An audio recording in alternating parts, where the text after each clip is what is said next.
Welcome back to Nightmine, friends.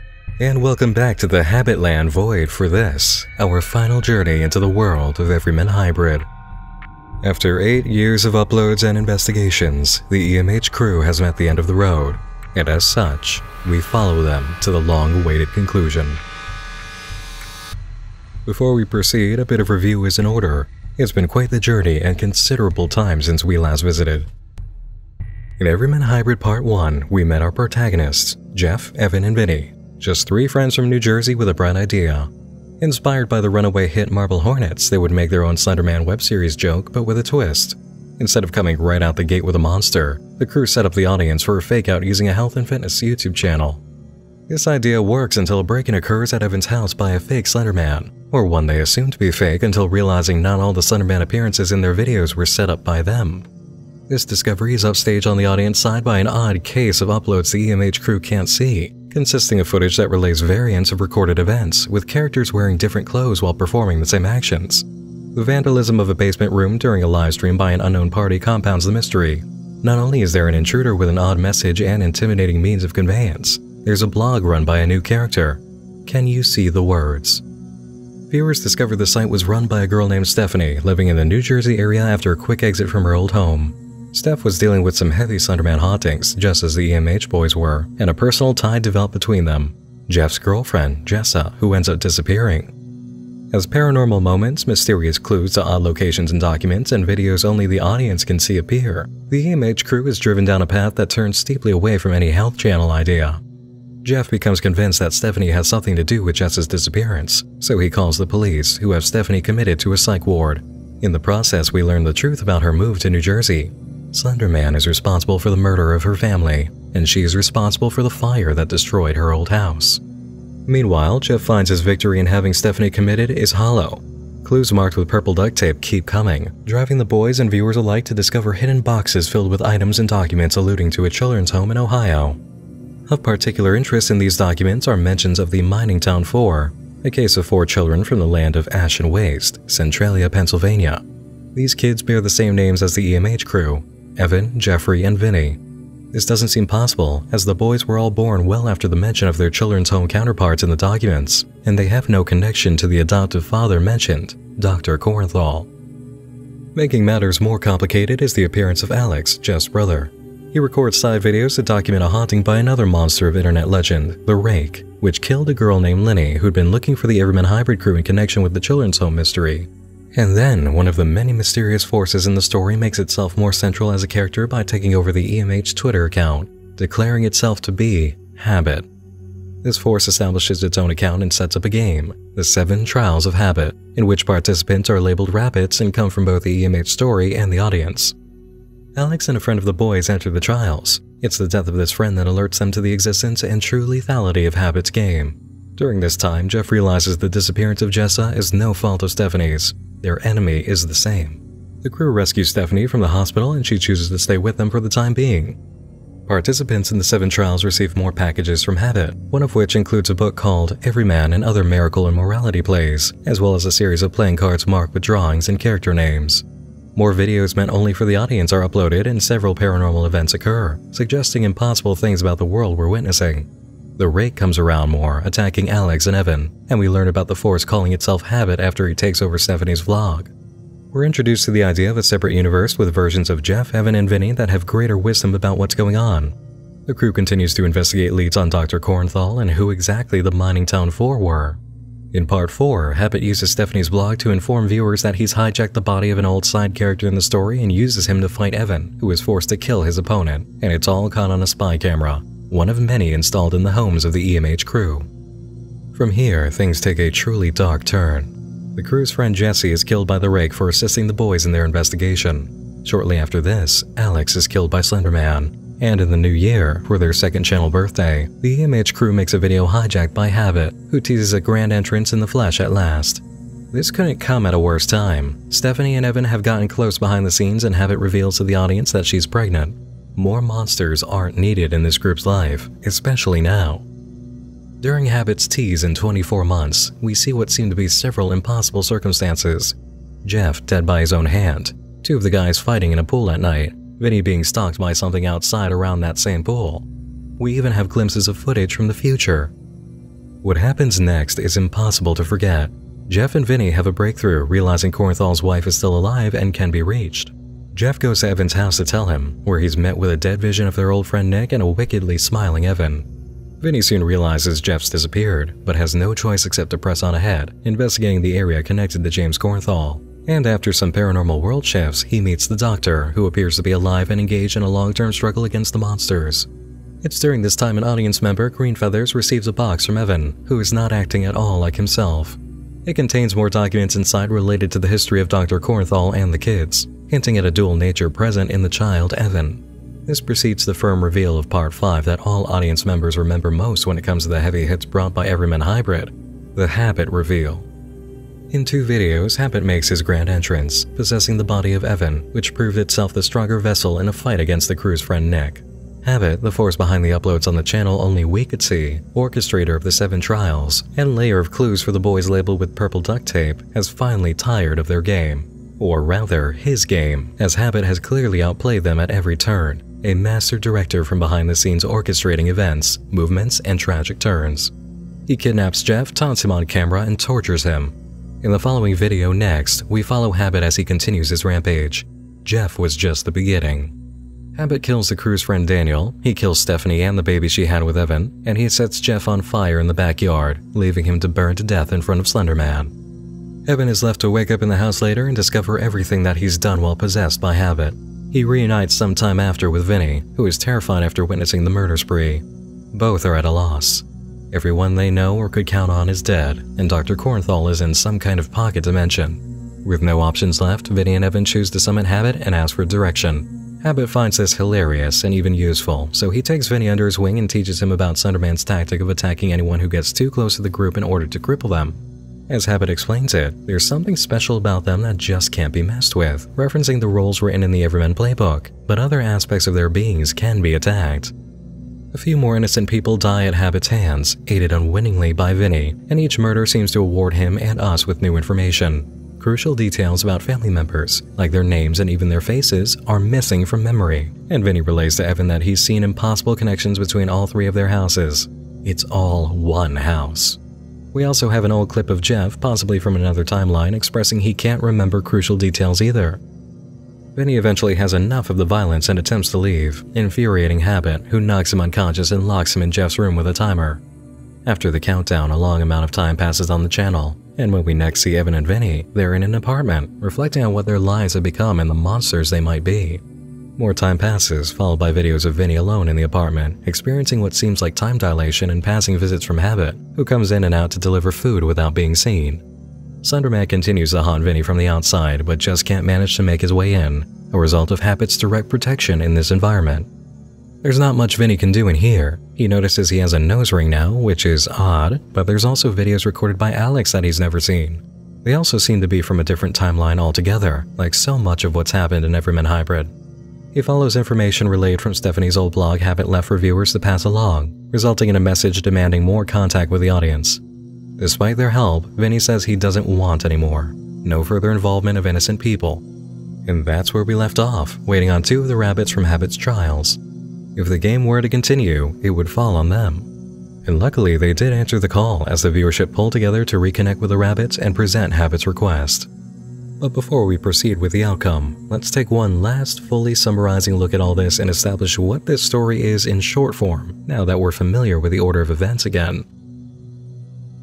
Everyman Hybrid began as a health and fitness channel meant to incorporate Slenderman as a joke, which turned out to be anything but a joke when Slenderman actually began stalking the 3 boys, Jeff, Evan, and Vinny.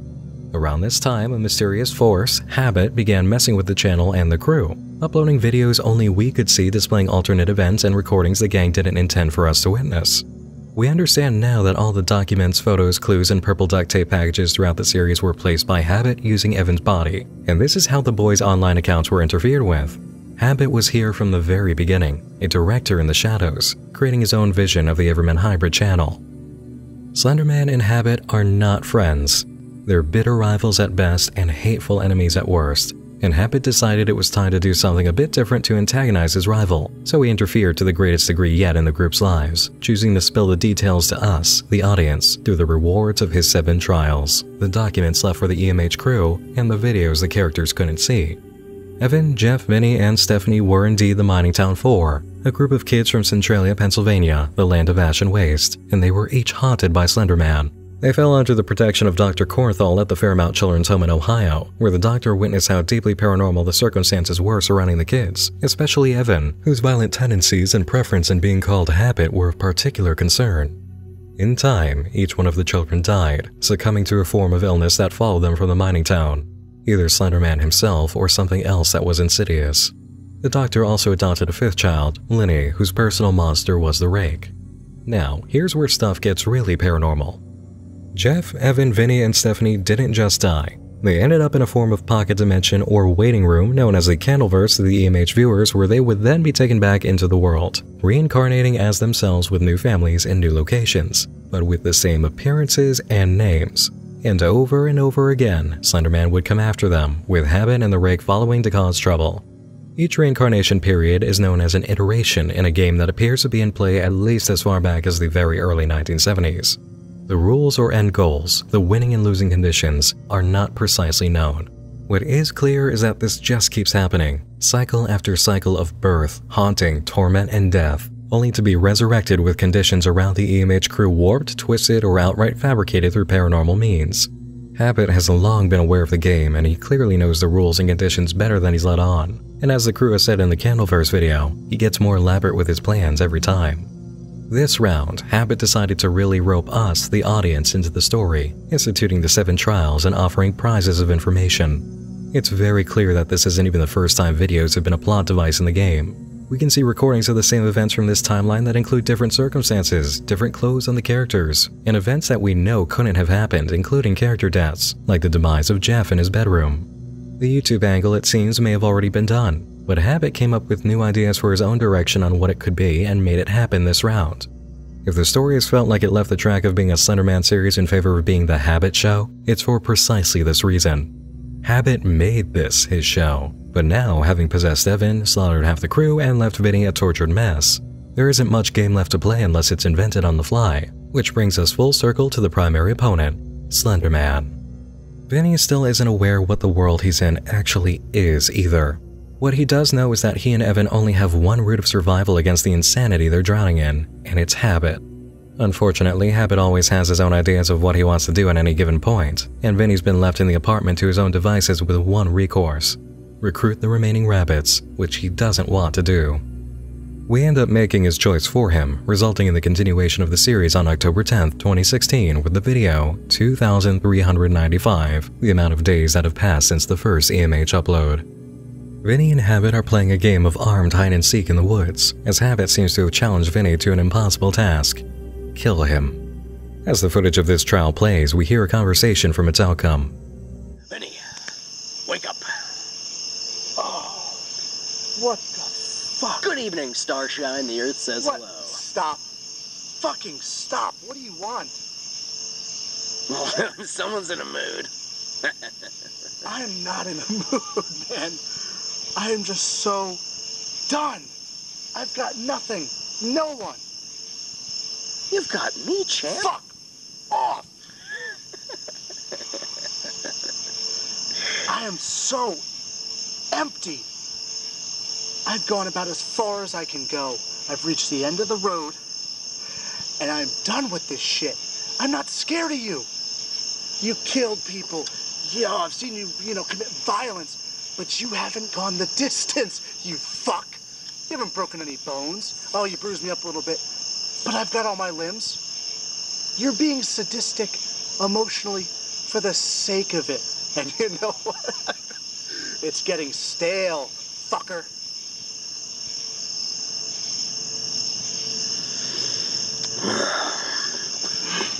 You're right. It's over. This is the end. That's what you wanted to hear, right? Yes. Kill me. I got the answer to the last question I had, Vinny. I hunted you through these woods, did I not? We had a good grand goddamn time doing it. And in hunting you, I found that you were smart, you were clever. You watched your footing, you watched your pacing. In fact, you even took the opportunity not to kill me, instead to turn, to find another way out.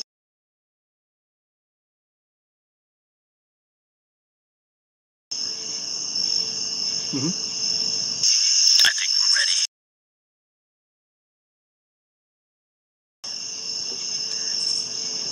Ready for war.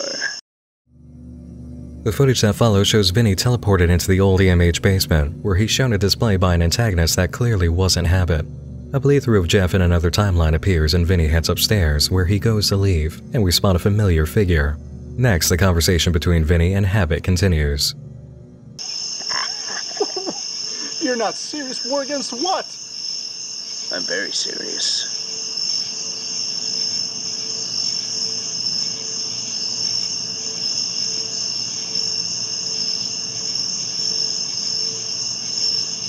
I'm listening. We take the fight to it. No more fucking around. Go right for the kill. How? How are we gonna do that? I've got a plan.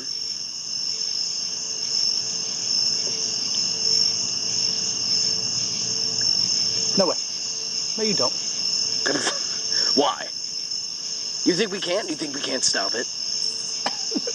We've tried to stop it. There is no stopping it. Why? Because it's a monster.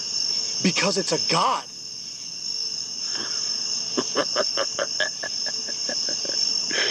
A god.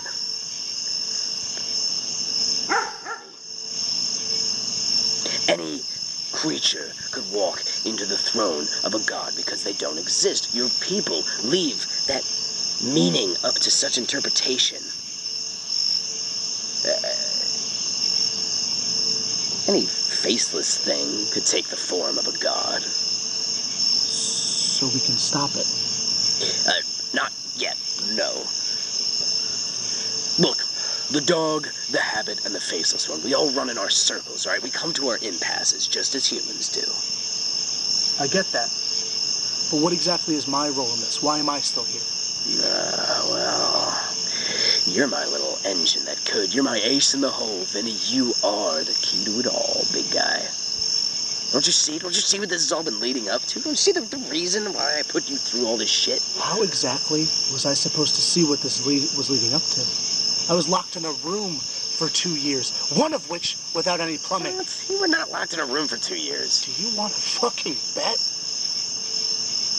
Oh my god, you were totally locked in a room for 2 years. I locked you in that apartment for 2 years.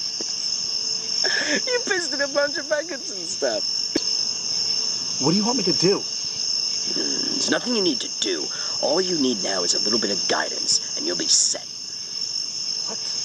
Guidance, Vinny. Direction. Uh-huh. Your people, for centuries, what did they look towards for guidance? Maps and shit. Okay, before maps. The internet. Don't be a cunt. The stars. The stars. And what is the most important star? Oh, Don't say the that's fucking easy. sun. Do not say the goddamn sun. The other one. You know what the fucking what I'm talking about. The North Star. Thank you very much. The North Star, you little shit. The North Star. That little twinkler is our fucking key. And how's that? I'll tell you later. All right, I'm on board. So, you can Excellent. untie me and we'll get out of here. Not yet. I didn't tie you down to tell you all this. Then why? I tied you down because you've been a bad little boy. What the fuck are you talking about? You need punishment, Vinny. Because you didn't show them. Show them what? You didn't show them. Oh, shit, is that what this screen is for? Now, Have Vinny, it. this is sadism. Turn this off. This Do is not. torture for the sake of torture. Fuck you. Enjoy. Fuck you.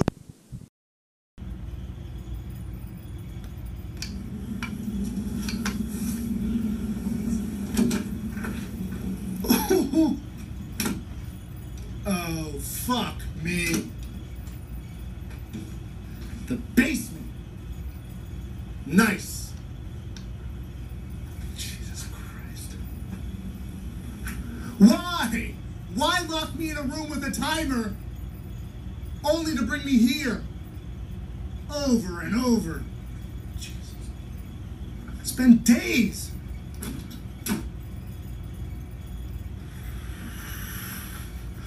What do we have here? What the f... I thought I had that guy.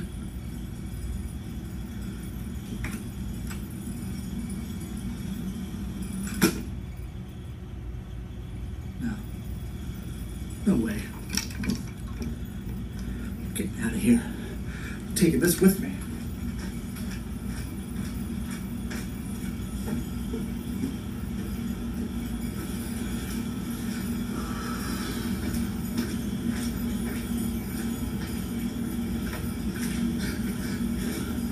Is this what you want? You want to watch it? Got nothing better to do with your day? Well, watch the soaps, huh?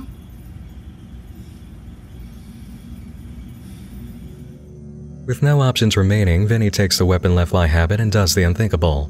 The Vinny we've been watching in the apartment is still our Vinny, but not quite.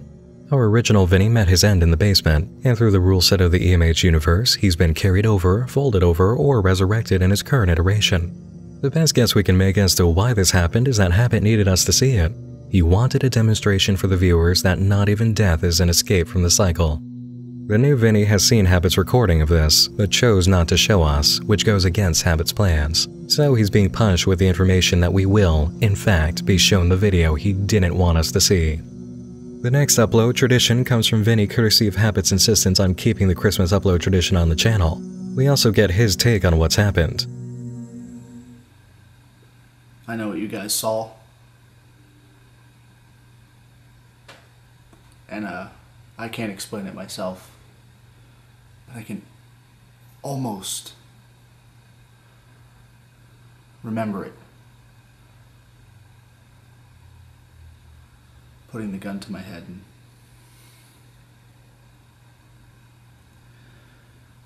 anyway, the next thing I remembered after that was obviously waking up and being trapped forever, which same shit, different day, because here I am. But Habit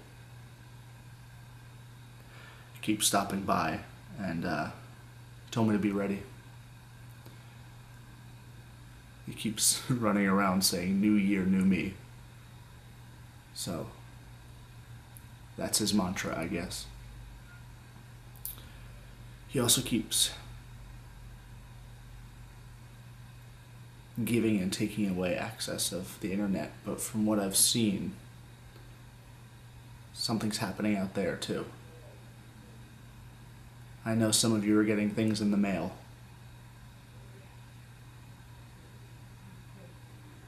I would advise against you helping.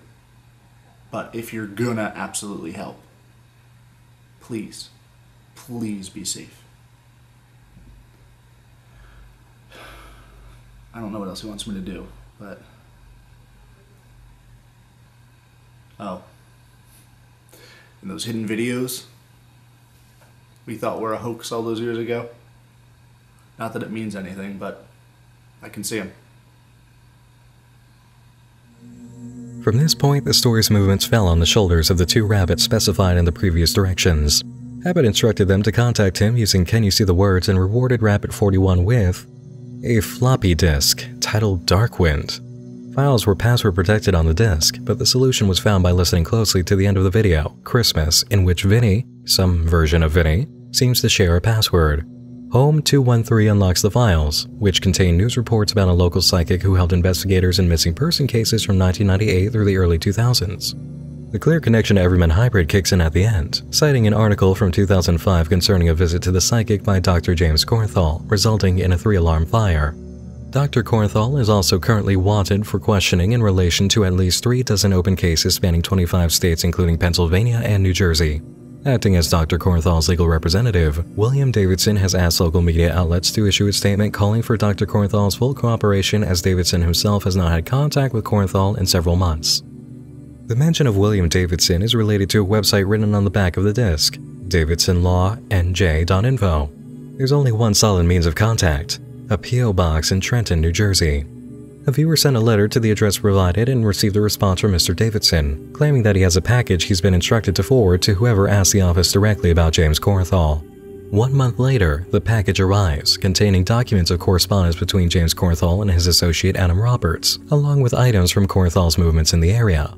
It turns out Roberts and Cornthal believed they could get help with their monster problems from the psychic he was headed to, but the old sudden case of arson trick that's occurred when characters have gotten close to heavy clues kicked in. In February of 2018, the recipient of the Davidson package, the Sharp One, received another package containing a USB drive and a ruined cassette tape. The drive was filled with audio rips of the tape and transcripts of portions that were too damaged to recover. Collectively, these have been labeled the Princeton tapes, and they clock in at 2 hours, 8 minutes, and 57 seconds. The content is quite a revelation once you realize what you're listening to. It's the record of another Vinny from a previous iteration in the late 1980s, attending college in Princeton and recording tape diaries for his grandmother, who gave him the recorder as a Christmas gift. This Vinny has very little connection to Jeff and Evan, but they do appear during one recording. Altogether, this Vinny suffers alone, facing hauntings from Slender Man and the Rake, as well as a mystery that drives his investigation into James Cornthal. The appearance of him as a child on the back of a paranormal events magazine being printed by a club at his college. Except it's not him. It couldn't possibly be. The details of this child Vinny are the same as we've been granted by habit. It's the Fairmount Children's Home Vinny. Fix the mic on this. Okay. So, I was walking down Nassau, and this girl is handing out pamphlets, zines as she called them. On the front page, or the cover I guess, is this big blown up picture of a gray alien with huge eyes. Fake as shit, mind you, but it caught my attention, and it helped that she was extremely cute. So I took one and shoved it in my back pocket. I'm done at the bank, I do my running around, and I almost forget completely about her until I sit down to work on some stuff and have coffee at PJ's. Hi, sorry. Huh? Would you like Oh coffee? no, I'm fine, thank you. Yeah, so I start leafing through this thing, and it is surprisingly dense. It is maybe 10 pages of very, very tiny text. Now, anyway, I am looking through this, and on the last page is a special little blurb that they dedicate to true crime. I see there, right below some white-collar bullshit and minor heists, my name, Vinny. Now, obviously this is not about me. I'm not in trouble. And the article brief says it's some podunk town in Pennsylvania that this happened. Now, I'm laughing it off, and I turn the page to the back cover to check out the rest. And I swear everything stood still.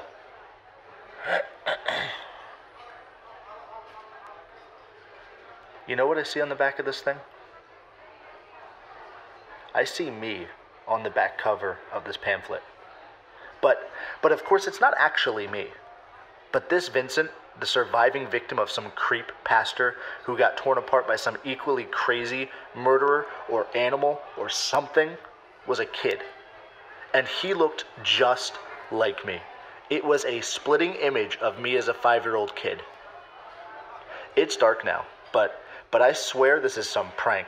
I don't know if the guy's disappeared on me, and this is some sick way of trying to say sorry and get back in my good graces. I don't know.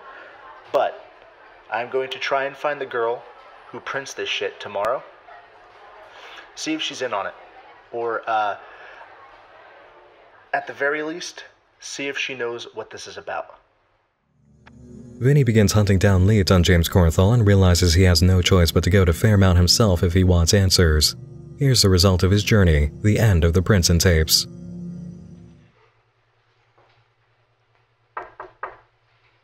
Yes? Dr. Peters? Yes. Hi, my name is Vin. We spoke on the phone. Not sure if you remember me. Oh, yes, of course, Vincent. Pleasure to finally meet you. Nice to meet you, too. First, I want to say thanks for agreeing to this meeting. I'm writing an article about your new wing? Yes, we repurposed our old children's wing in order to facilitate the influx of veterans from Desert Storm. I'm actually glad you brought up the children's ward. I have a few questions just about the history of the ward in general, because your facility has always spearheaded mental health applications. Yes, we take great pride in that. Particularly, I'd like to ask a few questions about Dr. James Kornthal, just to start. I know he was at one point under your employment. Yes, he was, but he is no longer. We do not associate ourselves with him. And why is that? Is this why you came here? To ask me about Dr. Kornthal? No, this is absolutely about the hospital and the new the new program that you are that you started within the. Just take a breath. Just relax. Oh my lord. Nurse! Stay calm. Can you hear me? God, what's coming from his eyes? Never mind that. Get the other doctors. You hear me? Oh, good lord.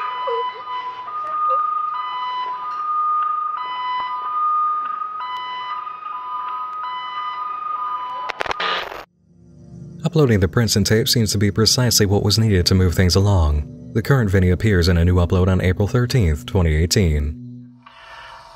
I am bringing these tapes to somebody I trust. I'm not gonna mention who right now, just in case. Just know that you will get these when you are supposed to. I'm sending all the tapes. Spent the past few weeks listening to these recordings of supposed tapes that it seems like some of you guys have received, and I wasn't quite sure what to do. Because I'm fucking stuck.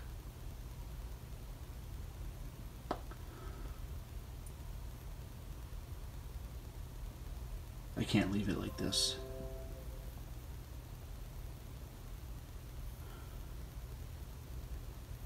The doctor, the hospital, the kids. This guy sounds just like me. Same name.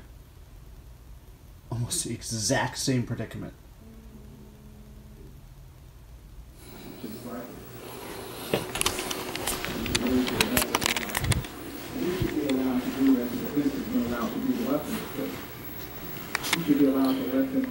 I'm leaving.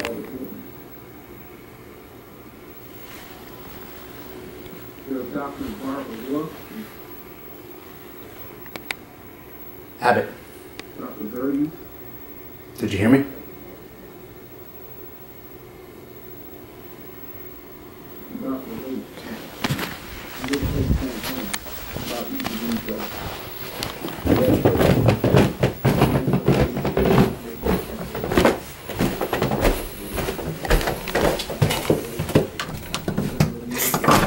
Fucker.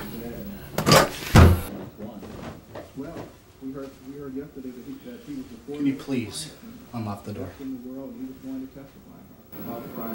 Where's the report? Where's the opinion?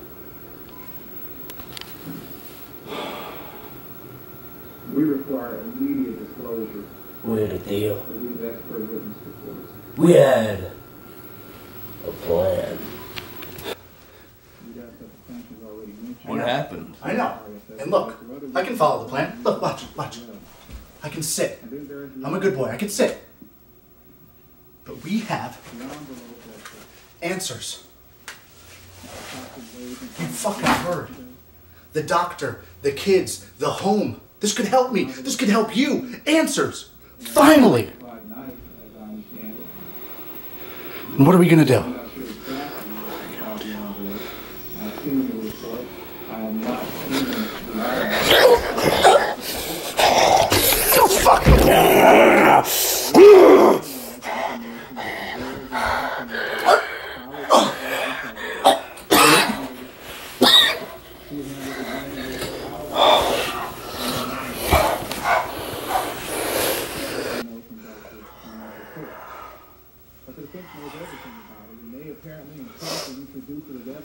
We haven't seen him in months. That is the case, Your Honor. We have a right Why? to know the true circumstances surrounding this particular... Because we're here. We have a right to know how it was But you could come with me. You could... We have a right, I believe, It's not that simple, Vinny. surrounding this particular... There are things that you don't understand about all of this. There's a formula in place. You've already just fucked it up. You're so fucking short-sighted.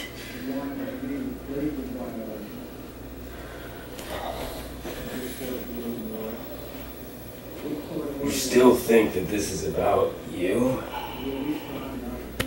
You think that anything that I do is for your benefit?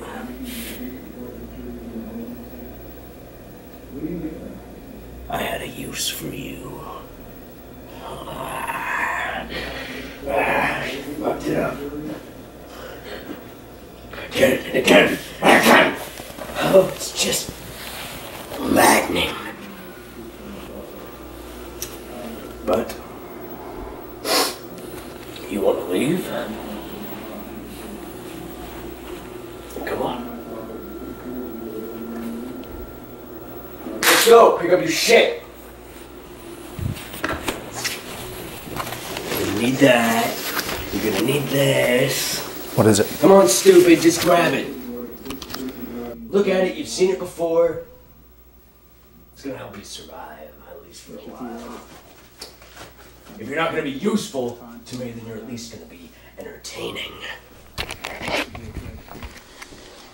Take this. I have a camera. I don't care. When you fail, when you die, I want them to see it crystal clear.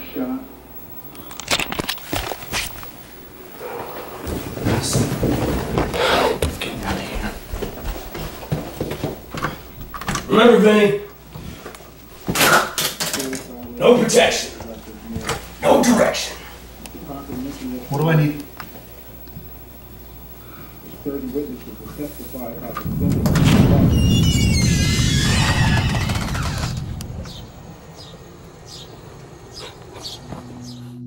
Next, we have The Drive West, which is loaded with content to study as Vinny makes his way to Fairmount. But before we summarize or review any of that, Vinny has some things to say at the start of his journey.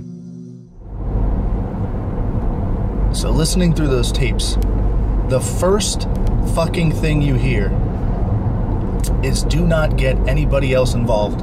And what do you guys go and do? You plaster it all over the goddamn internet. I was browsing, just browsing, and I found it.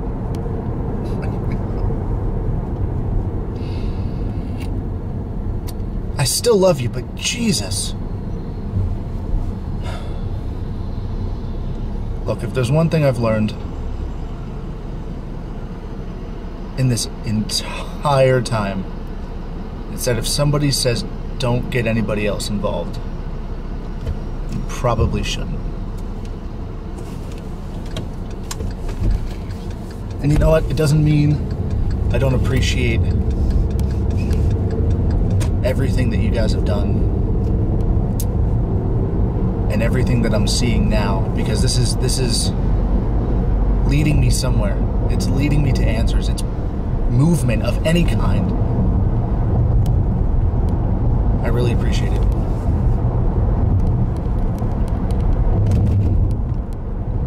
Thanks. Even if you are goddamn idiots. Vinny gives viewers a recap of the prints and tapes and the actions that occurred off camera among the audience. He mentions that he's got a digital recorder with him loaded with the files from the prints and tapes, so he'll have something with him to listen back if he needs to. And, in the eeriest possible scenario, to keep recording past the point where the previous Vinny died. Vinny's drive takes a while and we go through many transition points, but they're not just here to be scenery or the classic driving towards danger trait of web series. You'll notice throughout the first 9 minutes of the drive that it's winter. The trees are all bare, there are leaves and mounds of snow on the ground. And then, green. Vivid, full, blooming spring or summer out of nowhere on the same drive. But that's not what catches Vinny's attention. What the fuck? Is that fuck?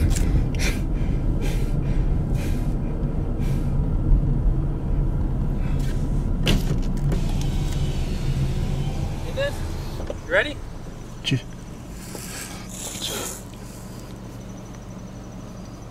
Me and the others ready. We're gonna go on a night hike. No. Sun's almost setting. You're dead. You can't be here. Talking crazy. You can't be here. Me and Alex, we're ready to go. Fuck. What the fuck?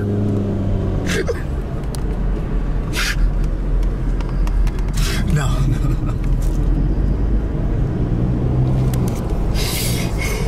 Alright. Someone's trying to throw me off course, okay?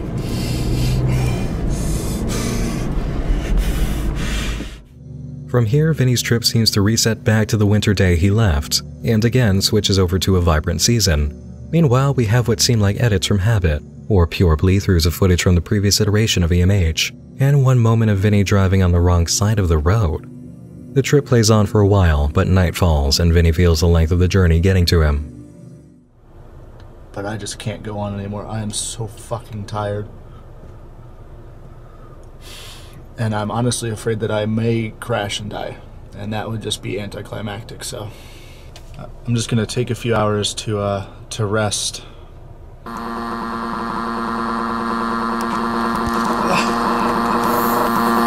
asshole.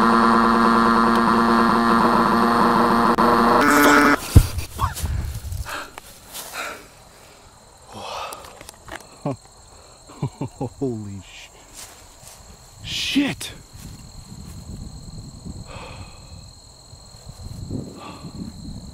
Where the fuck? Ah. Okay. Alright, I gotta get bandaged up first.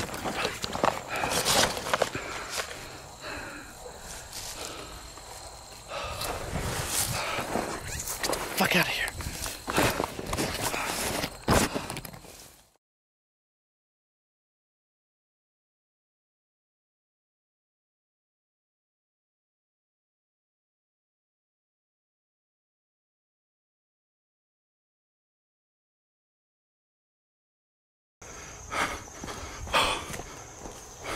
Vinny.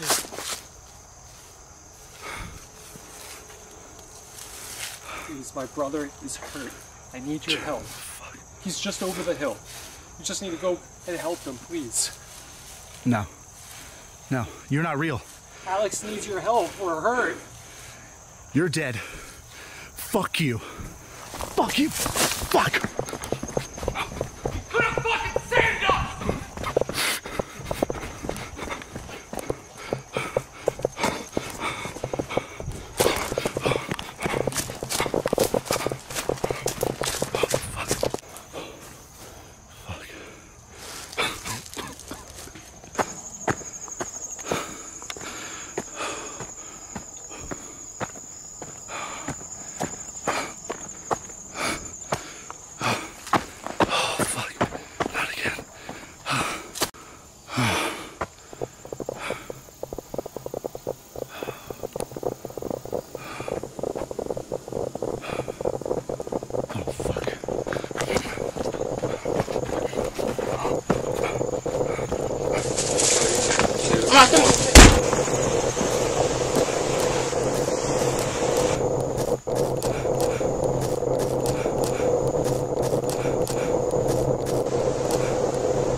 Ugh.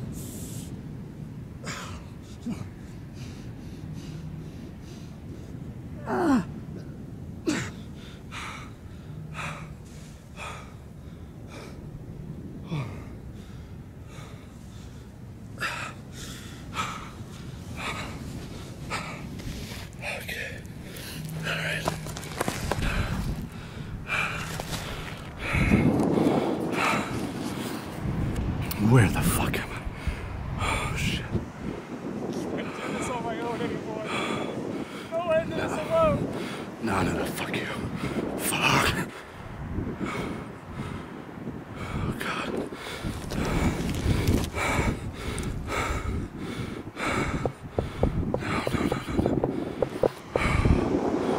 Where'd he go? Oh, fuck. Oh, fuck.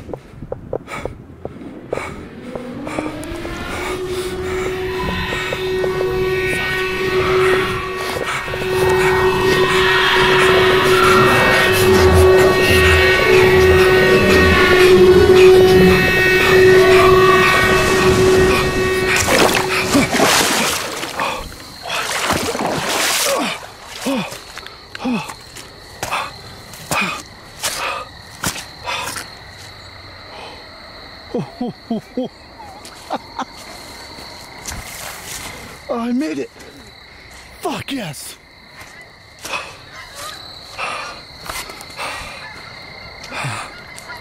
Okay. All right. Okay. We're good. Indeed, Vinny made it back, but not after going through a lot of set pieces orchestrated by the old enemy. Now that he's out of Habit's protective zone, Vinny is open to attacks by Slenderman and everything he can throw at him, including new tricks like Dead Jeff. Vinny makes it to his car on the side of the road, and we end the video with some footage by Habit.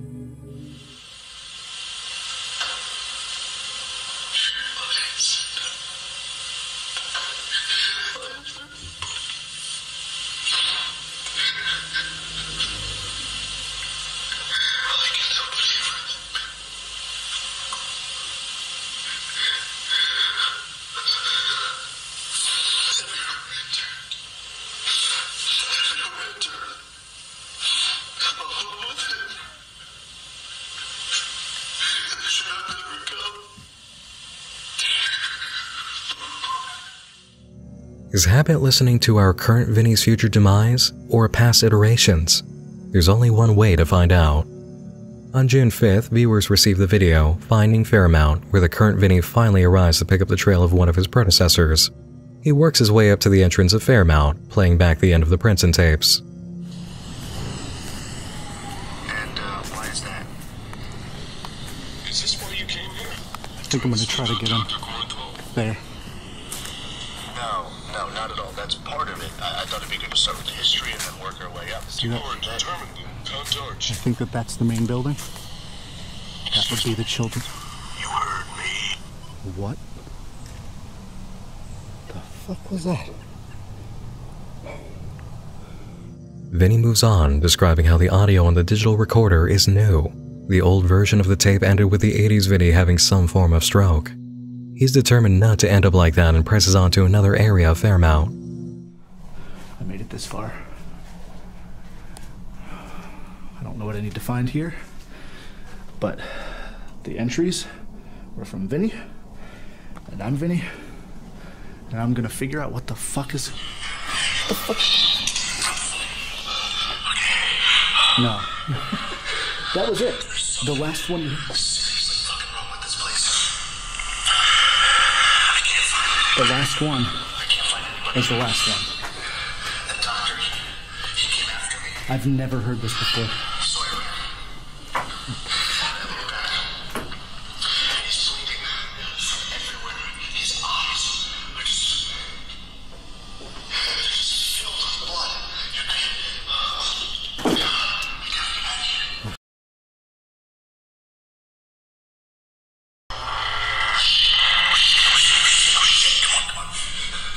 The fuck are these? No. Not these fuckers again.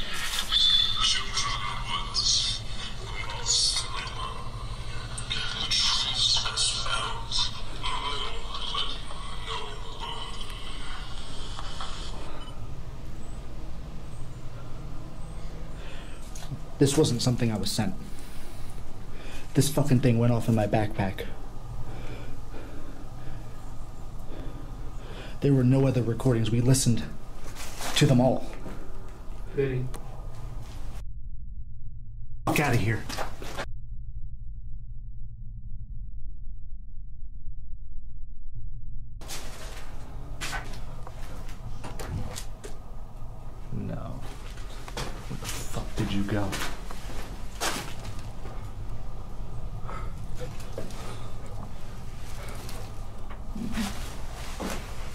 I'm not getting trapped here. I'm not this Vinny. I'm getting answers. I'm getting out. I'm getting answers. And I'm getting the fuck out. Alright, so there was nothing in this building of use. I don't know what the fuck is up with this.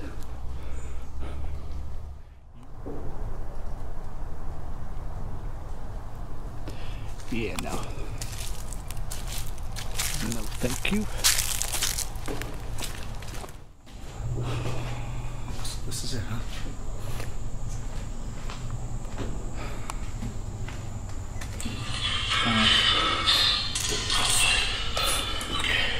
Another one. There's something seriously fucking wrong with this place. This just goes off from my pocket. This one. I can't find anybody.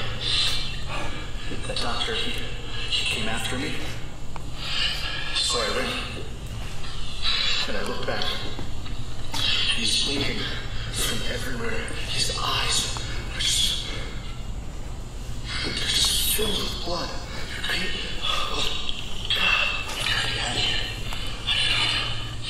So I must have got turned around because I thought it was running towards the exit. I thought it was running towards the exit. Not the way that I came in, but I think I'm in a different way now. I think he's... Shit, come on.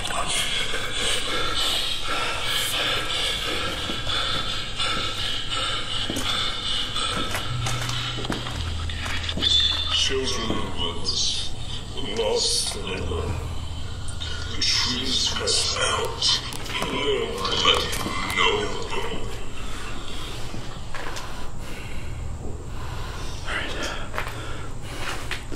I don't know what is going on. It says we are now at the end.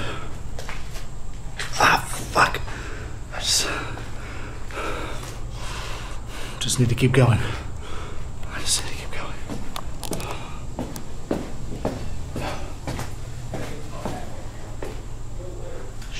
I don't care where, you just need to stay here. So I don't know the baby shit is going through. Empty shit everywhere. Yeah, and we survive, alright? And you can do it. Is that Jeff? Morning now. You can get out, just stay out during the day. Don't fuck around it, you'll be fine. Doesn't matter. We're staying here. We're gonna stay here and fight. Listen, I can fight, but I'm gonna fight everything. You understand? If you stay here, that means you too. What's gonna stop me from gutting you? What's gonna stop me from caving your fucking head when I'm rock? Fuck death! Just please. That's fucking you. Doesn't matter. I can't do it. I can't do it. Get the fuck away from me, man. Excuse me? Excuse me? Just fucking breathe, Evan. Come on!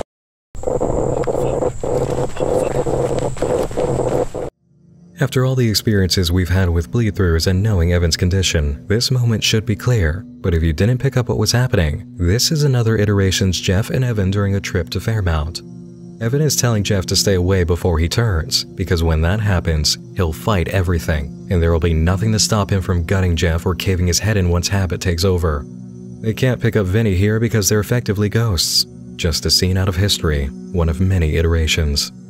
And as for those dolls, they're Slenderman's equivalent to Habit's purple duct tape, just a signature promising a very close encounter on its way. Listen, this is definitely it. Listen, it's coming back on. Let me get out. The angel's claws unveiling unsheathed. Find freedom within the angel's teeth. What the fuck does he want? It's not even Dr. Peters anymore. It's more than the blood. It's the way he walks. Hold on. When I was hiding before, I could see his feet. They were making loud, heavy footsteps, but they were barely touching the ground. This place is fucked up. I'm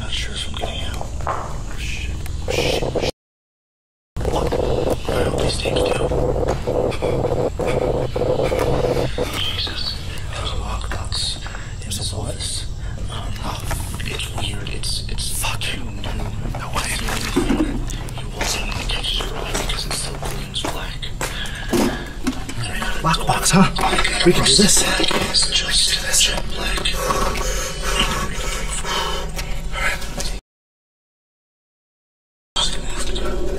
Fuck.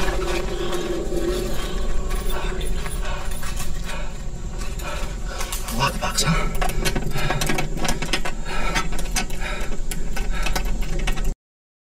Fuck, come on, you fuck, you fucking bitch. There's one. Fuck. Two. Oh, fuck me. Something good better be in here. Oh, shit.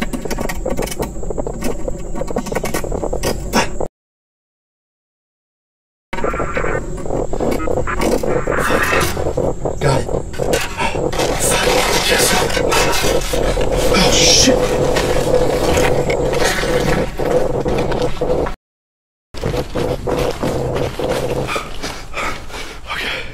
Okay. All right. Okay, we're slowing down.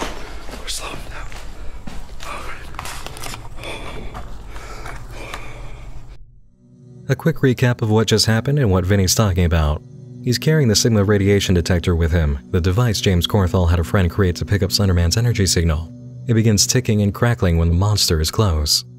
As for the previous moment, the lockbox. It seems that as soon as Vinny passes the lockbox lying on the floor, he mentioned finding it in the past on the recorder, prompting our current Vinny to pick it up and get to work with the lockpick he brought. Now, back to Fairmount.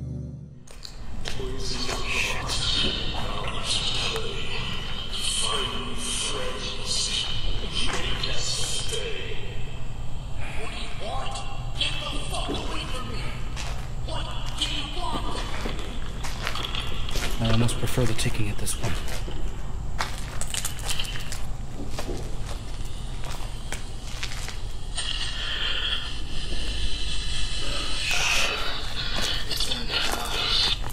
It looks like 7 days. I can't move my arm. I guess I found out what you would do if you got me. Time doesn't make sense. I look out and it's morning and I look back and it's night.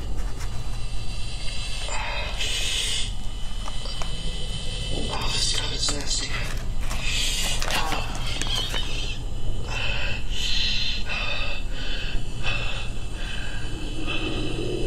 I'm in some sort of basement.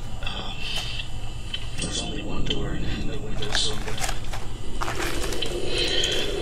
Christ, I'm just tired. I just need to rest.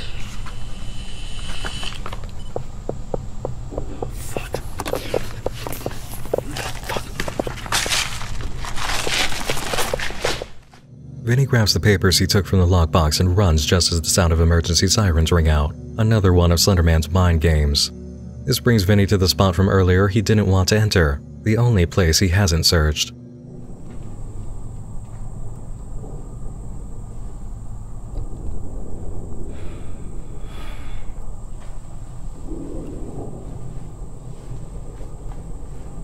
Another dead end.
fucking North Star.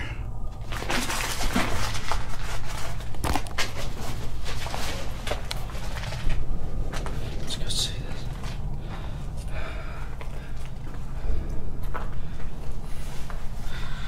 Not in the box. Just so shit. Lives.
It died. It died. The North Star. This is it. I can feel it. I can feel it. I'm gonna take this. And I'm gonna use that little device. And I'm getting out of here. I'm not gonna die like he did. Vinny found just what Habit had asked for after their game of hide-and-seek, the North Star. A previous Vinny left it at this spot in Fairmount Children's Home, but died in this corner at the hands of a possessed Dr. Peters. Our current Vinny swears to succeed where he previously failed. The story continues on October 30th with a video, Half Acre of Ash, which finds Vinny in a peculiar location after stepping through a doorway at Fairmount. This doesn't feel like the hospital. Let's see where I am.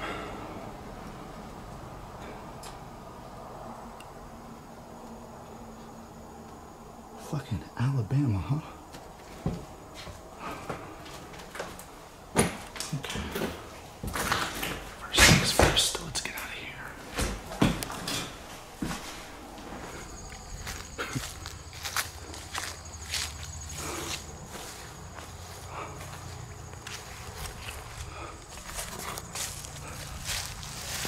Let's get situated.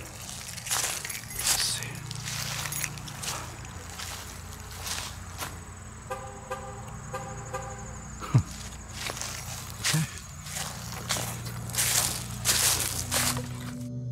Next, we follow Habit, who seems to be treading old ground in search of inspiration. He looks at the setup of garbage bags tied to trees from the first year of the series, now all torn open, and then digs up Alex's sacred item from the 7 trials, a shotgun shell.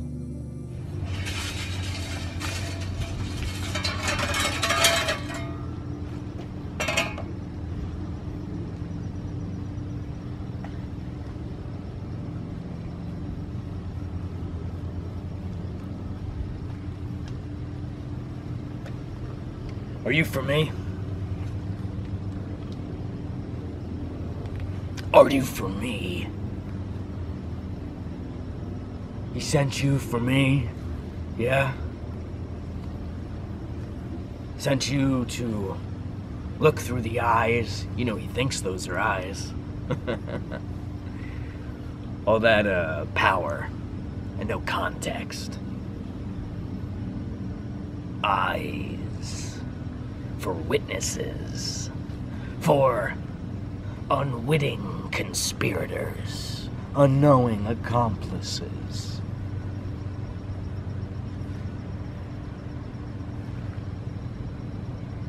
Do they matter? Just sitting there, they're watching, they're witnessing, but they'll be dust. And I'll be here in this place. More of them growing, evolving, changing, living. But that's all that's wanted. Just more of them. And then I get to hunt them, and eat them, cut them, and burn them.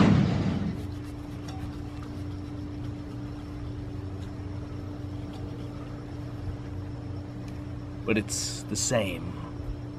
Yeah. It's the same. It's the same.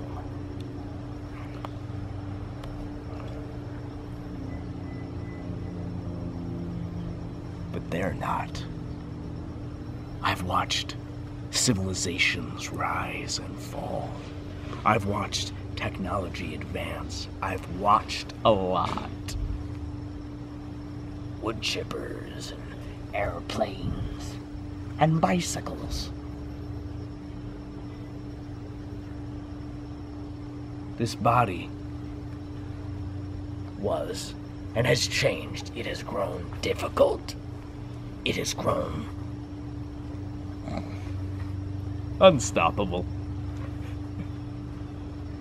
Unstoppable.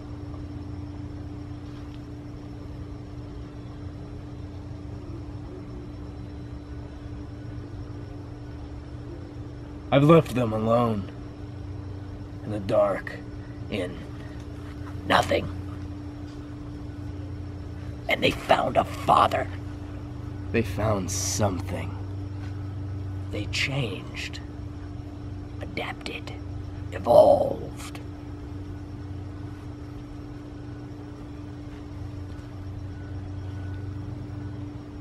Unstoppable.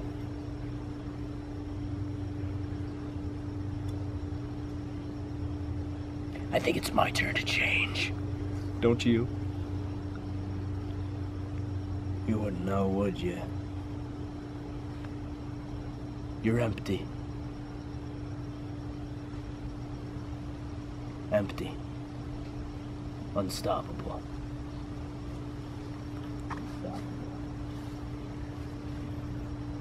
I'll get what I want. And it'll change.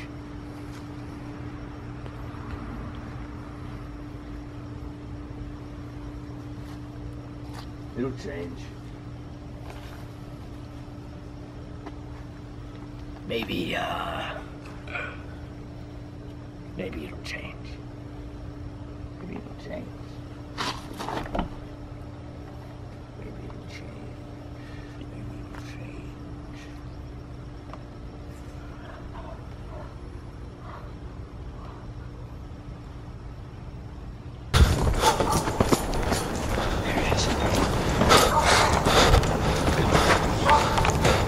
We're running out of daylight, man.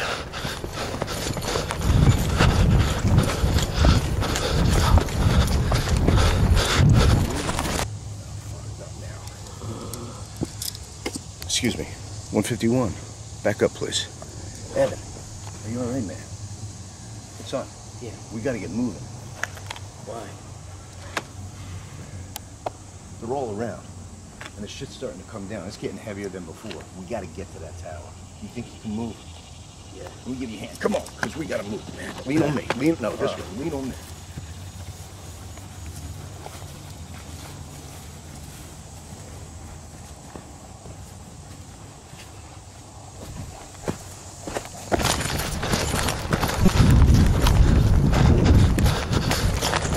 Here. Get the fucking camera.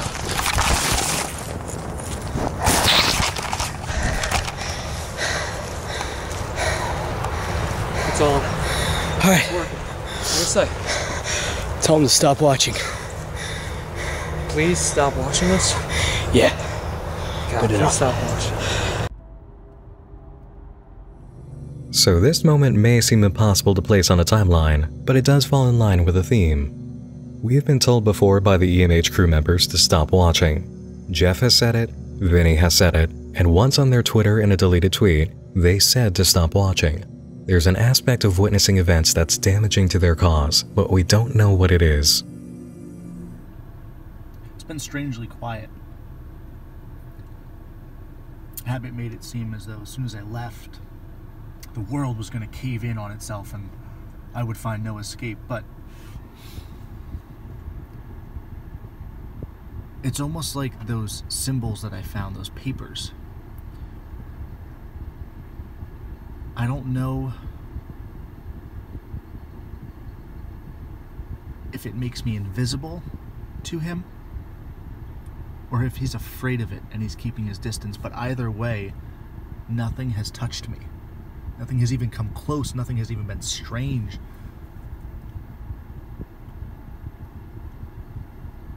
Either way, there's still no sign of habit. And that's not good.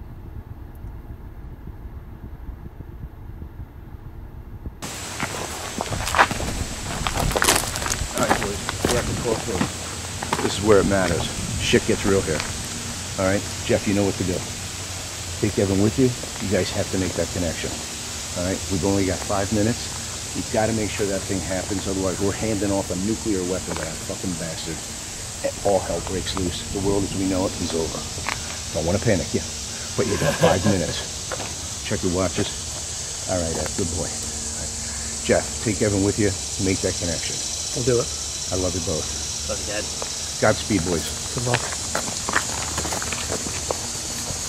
Remember, 5 minutes.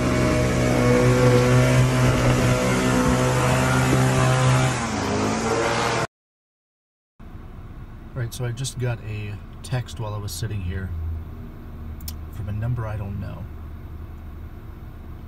And its coordinates. It says, if you're alive, come here.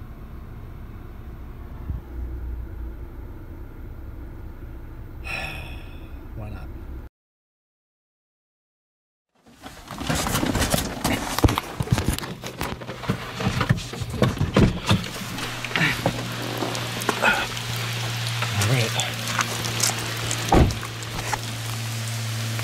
This is where the coordinates left me, or led me, rather.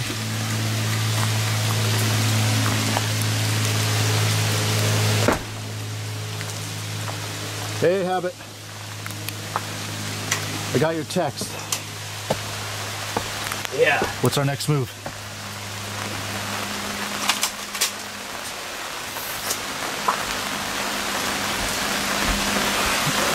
I'm ready. What are we doing?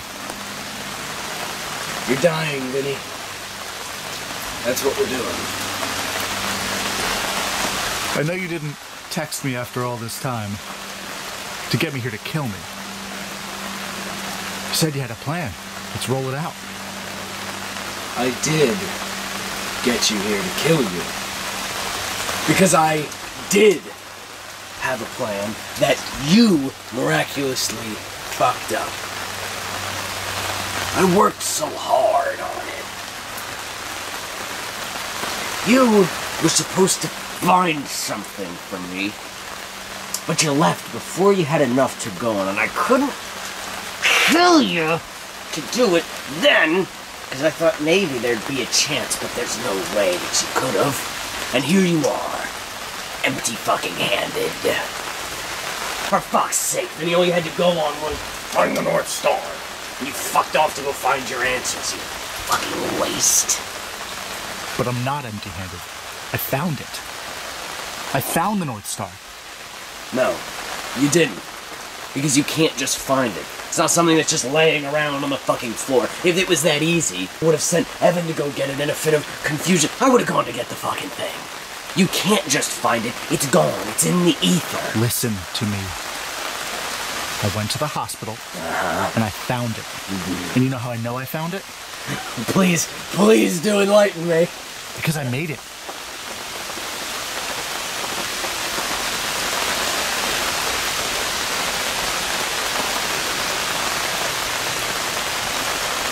Prove it!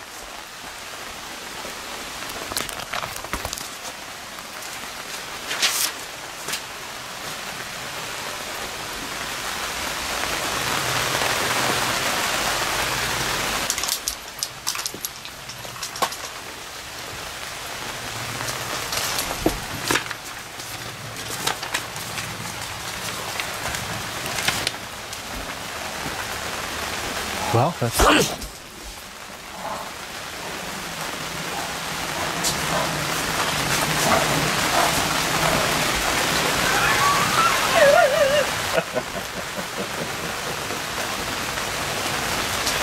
Benny, we're gonna have a lot of fun. Come on.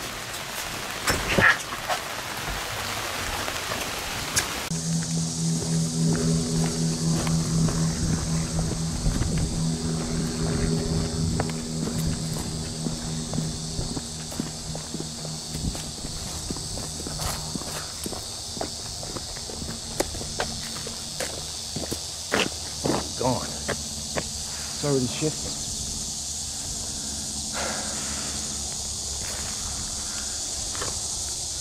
5 minutes.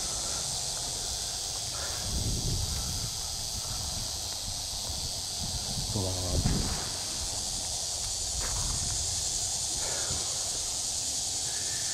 You got kids 151? Fucking picnic, I tell you. Come on, be an answer.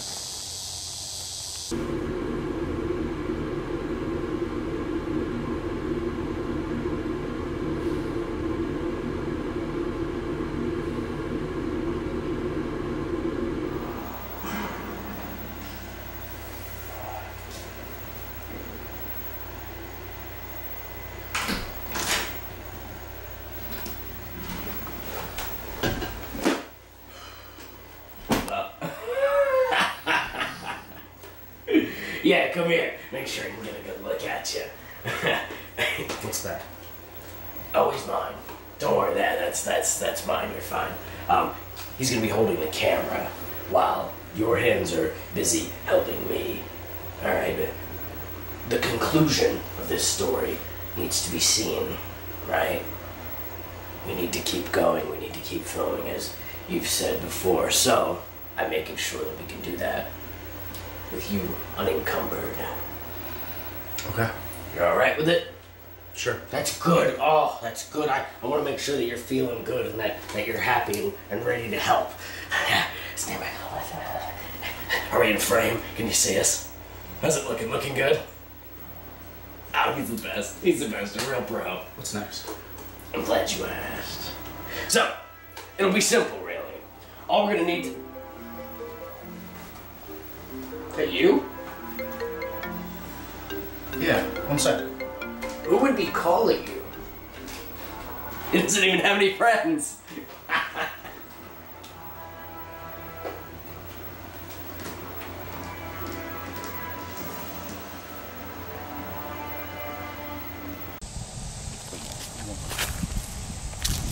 answer, man. Come on, come on. Hello? Vinny, it's your dad. Who? The doc. It's the doc. How'd you get this number?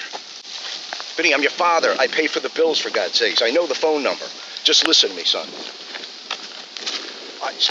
Stop what you're doing. I know what you're doing. All right, you're building a bomb. You're going to give it to it's the wrong course of action.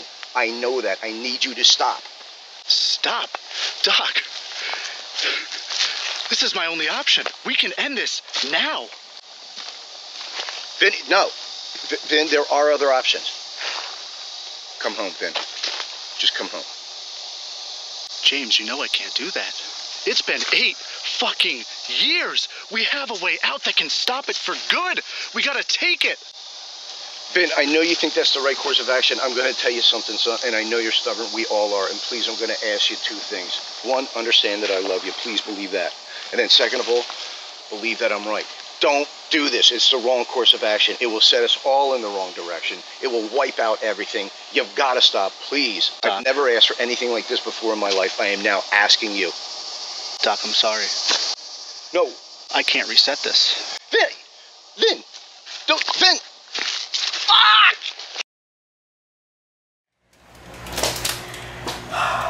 We're good. What is this place? This is, the Cornfall's cabin. It's not what I mean. What's wrong with this place? I walk down the hallway, turn back, and I'm lost. It's like a rock weighing down in like the pit of your stomach. Yeah, and there's staircases that where there shouldn't be. There's hallways that lead to nowhere. This place is sick. It's in a state of flux. I figured you'd be used to that by now. And if you're not, then you better get ready. Because what we're about to do, shit's gonna get a lot weirder. Alright? I want you to understand that it's not safe to go anywhere alone. Understand? Yes. Especially outside. Okay. Alright? Yes. Good.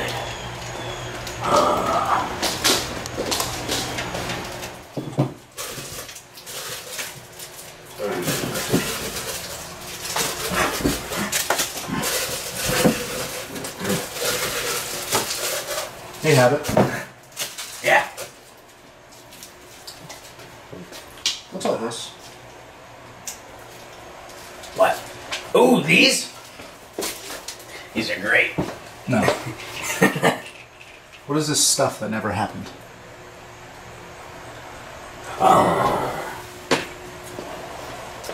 Vinny, your whole life is a lie. It's fake. I know that. Okay. Well, if you want people to believe in a lie, you need proof of said lie. I'm not surprised if more things just sort of pop out. The lie has been set in motion. The lie is alive. What you've done here, what you've done now, is diverge from it, but it's still going. Producing as much dribble and trash as it can.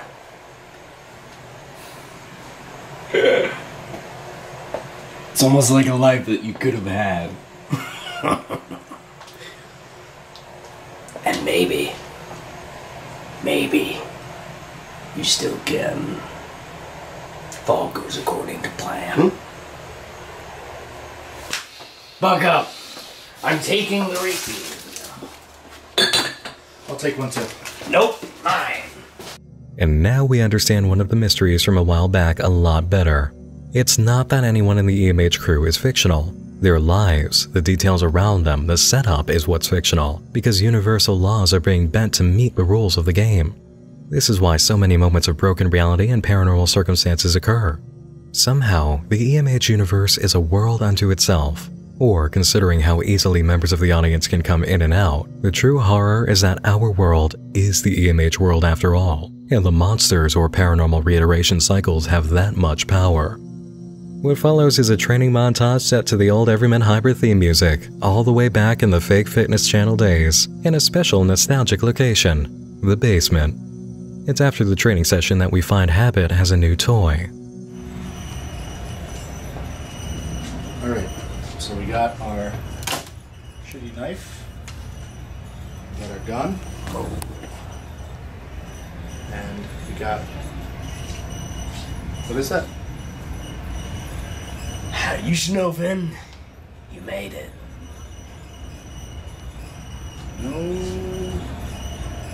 No, I didn't. I know the symbol, but I didn't make that. Yes, you did. You remember how you found the papers? Hmm? Now, you didn't make the papers, but you did, didn't you? At least someone that sounded like me, yeah? Yeah. Well, someone that sounded like you. Or someones that have sounded like you have made many things. Some of them work, some of them don't. This one works.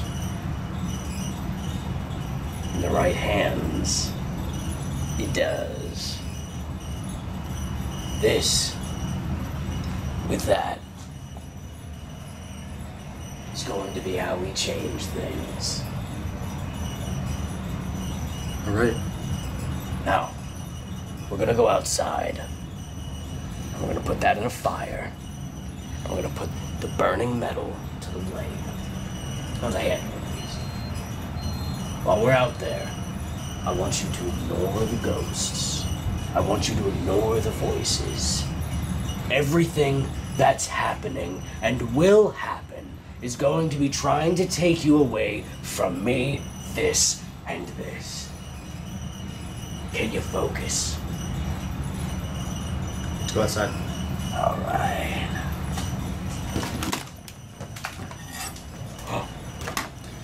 Thought you'd want that. Goddamn right. This is how we change things. This symbol can only do so much. Focus on me. The symbol can only do so much. It needs two things to breathe life into it. Fire and suffering. I brought the fire. But there's only one person I can think of that can bring the most human suffering possible.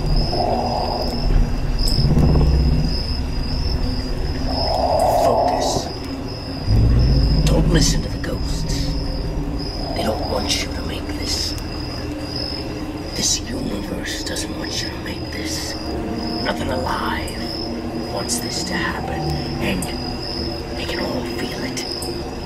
But we're gonna do it anyway, because we have a god to kill. And that's why it's important that you put the most emotion into this as possible. When you put that symbol into that fire, I need you to remember everything. Everything that you've ever endured. Everything that's ever happened to you. All the people that we have taken from you. All the bodies I made you step over. The years of your confinement. All the horrors and atrocities you witnessed. All the loved ones that you've lost. And all the loved ones that you never had a chance to meet. What was your grandfather's name, Vinny?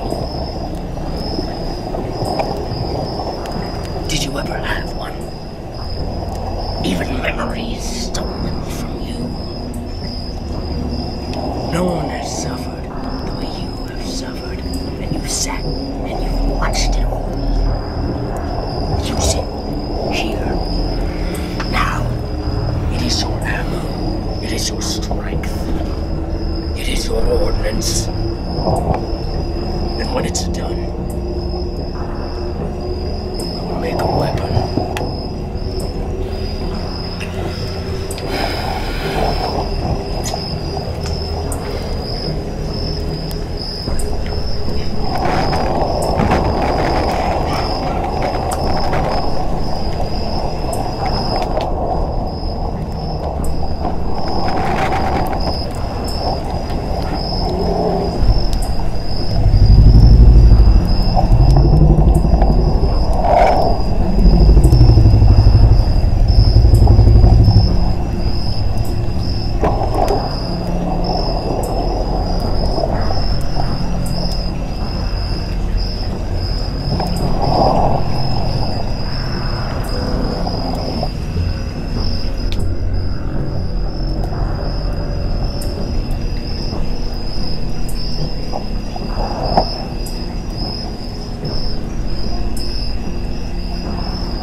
Focus. All of your hate. All of your suffering.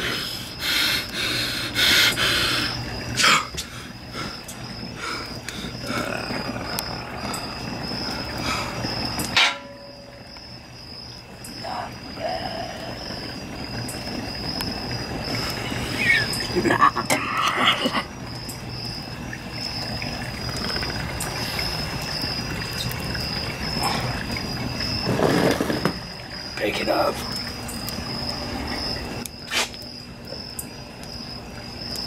Vinny, are you ready to kill a god? And you're thinking, This is guy gonna help us?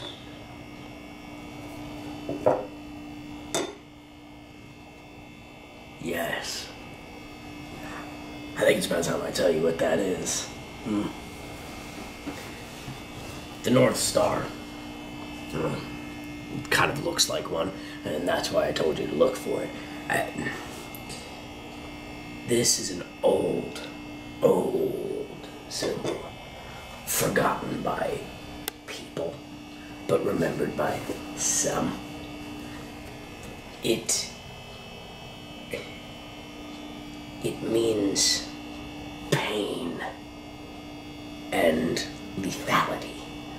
It can bring mortality to that which does not have it.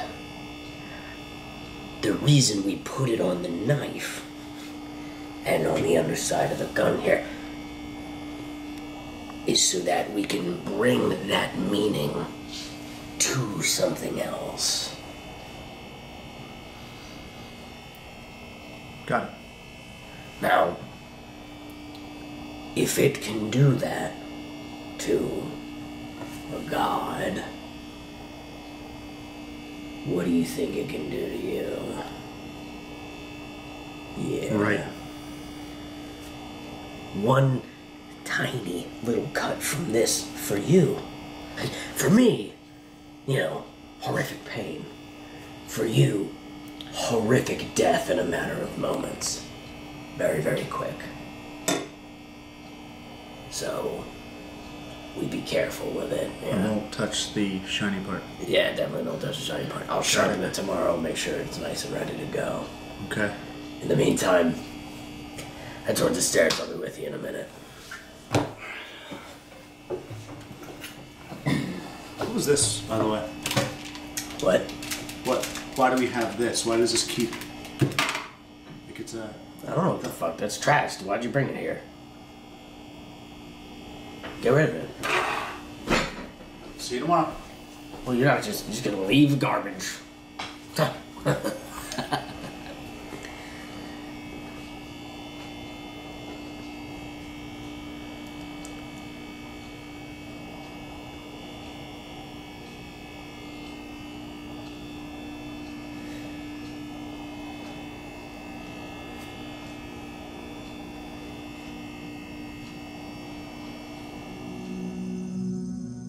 And now, All Good Things, November 3rd.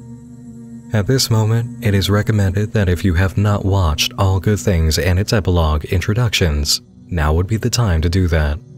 This is, quite definitely, the finale of Everyman Hybrid. We are at the end of the movie. I will only be showing a highlighted version. Don't deprive yourself of the ending in full as intended by the EMH crew. Please take your time to witness the closing of 8 years' work in its entirety on the original channel. When you're finished, return to me here.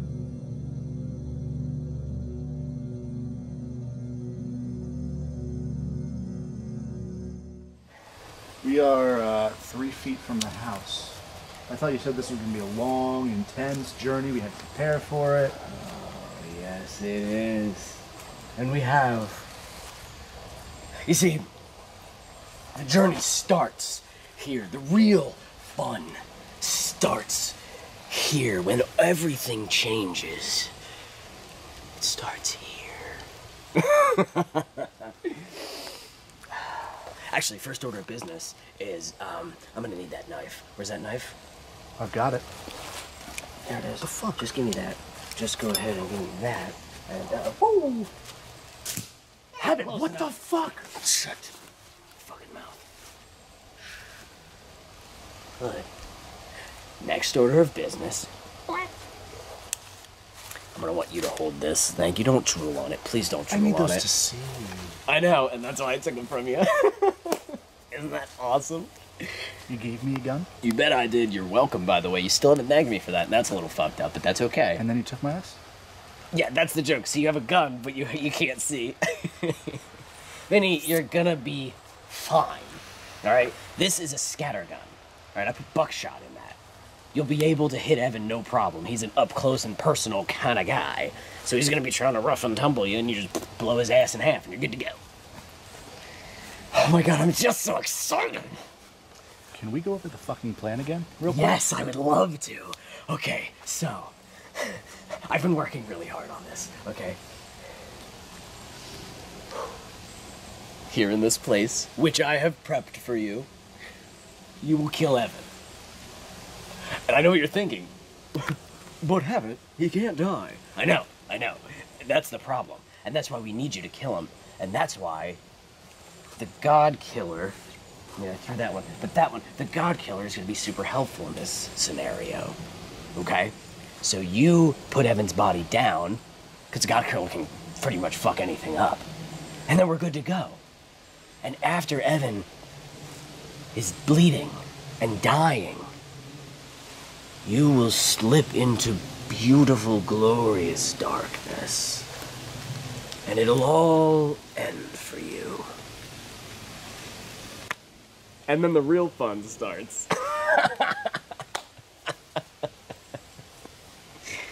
Vinny,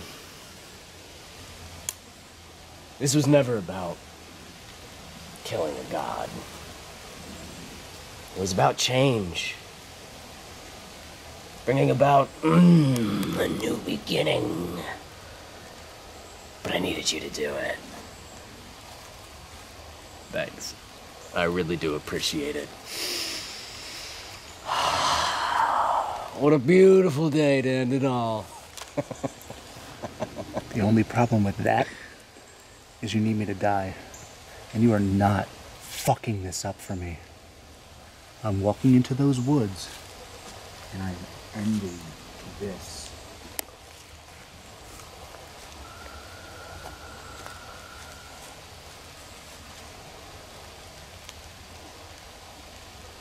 Evan? Oh, Evan. Oh. Evan, listen. I was aiming that at Habit. Habit fucked everything up, dude. Habit fucked everything up. It was you. What? Evan, please, listen. No, listen to me. Please, listen. You don't know what he did. He needs us to die. He needs us to die. What you did. Don't do this. You snake fuck. He showed me. You put those cameras in our house. Evan. You started Evan, this. Please. Oh, listen. You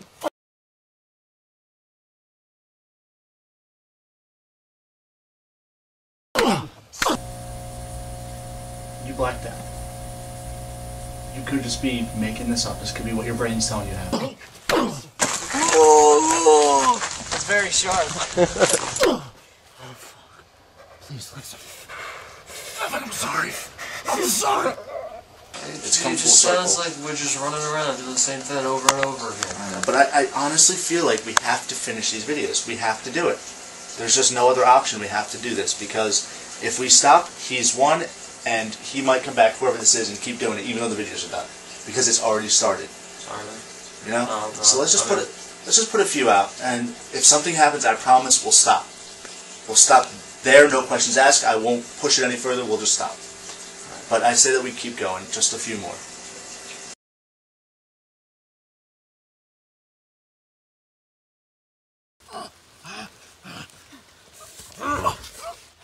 Evan. You, get over here. Please. Oh, listen. Listen to me. Listen to me. How does this feel, huh? Look at that. How does it feel to be filmed by monsters while you bleed? You voyeuristic fuck. You want to tell all your fucking fans what happened to Alex? What happened to him? What happened to our friend, Minnie? What are you... Can I see that real quick? The battery's dying. Let me just turn it off. This is our emergency cam.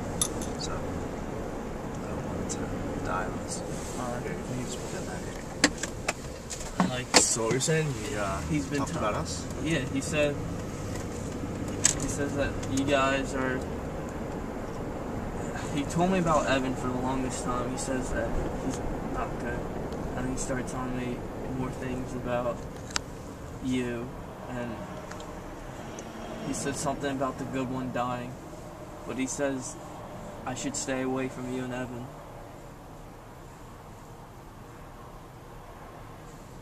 Vinny? Yeah. Yeah, I don't know if he's trying to get me to separate from my friends, or if what he's telling me is true. He says you guys are bad. Like, really bad. I wouldn't listen to him. Everything he's been saying has been coming true, though. I'm just second guessing myself. That's what he wants you to do.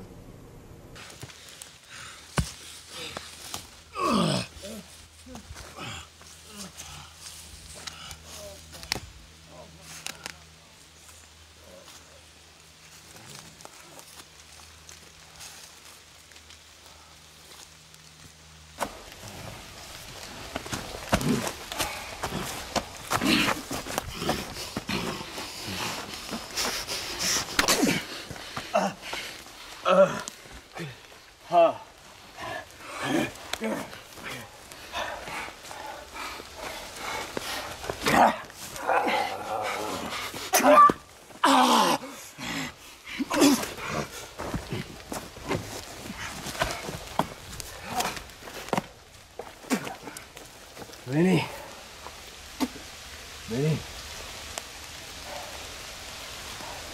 I don't want to do this either, man. But you did what you did. And you're not gonna win this. I can't die.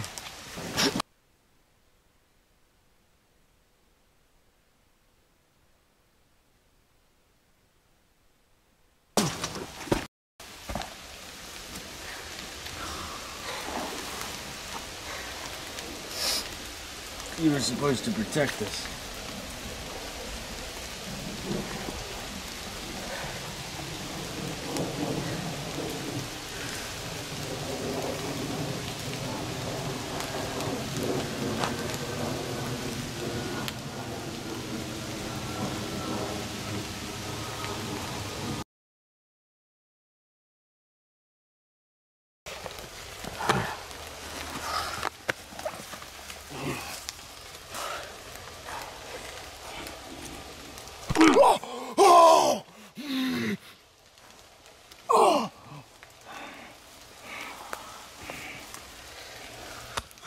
Get the fuck away from me. Evan, fuck. Stop. Stop it. Stop. It's gonna be over soon. Don't stop. Everything that you did. We can kill him. I can forgive you. We can end it. But I gotta kill you first, okay? At least, through all this shit, I'll kill at least one fucking monster before I go. Monster. Fucking monster. Fucking monster. I forgot you were left-handed. You little fucking sucker. Listen, Vinny, I told you before, I can't fucking...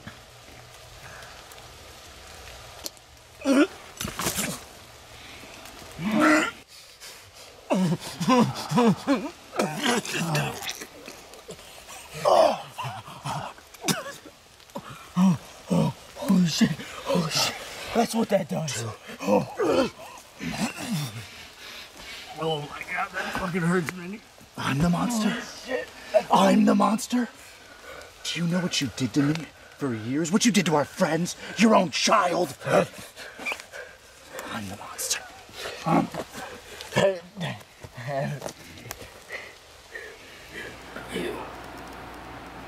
You wanna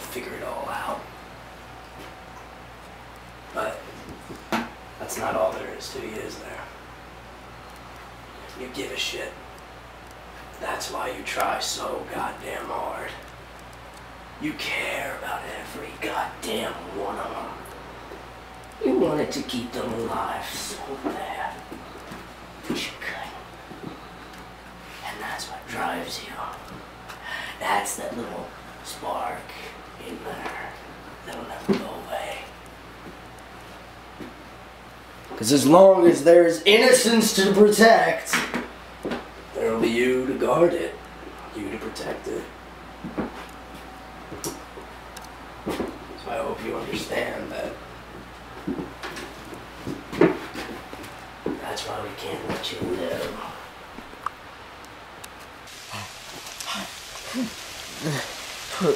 Vinny, I think I'm dying. Yeah, I think I'm dying. you probably are. But what do I care? I'm just a fucking monster. Right? That's what you said. You're the one who tried to save Jeff. You're the one who tried to save Alex. You're the one who tried to save you. I'm the one who ate the baby. I'm the monster. I'm the monster! I'm gonna fucking kill you. Yeah, well, fuck you.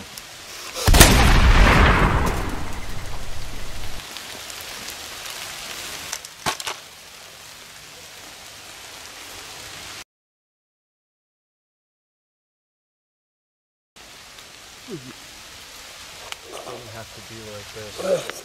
Oh shit.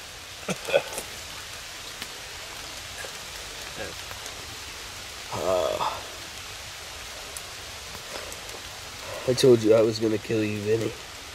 Come on. It's over.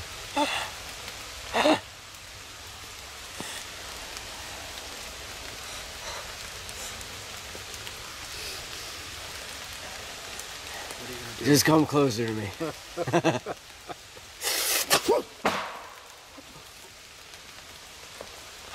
Did I get him?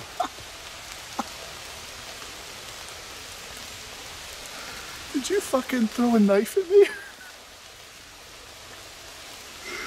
Evan, it's over. It's done. Just wait for it. Wait for what, Evan? I've been waiting. That's all I've done. I'm sorry.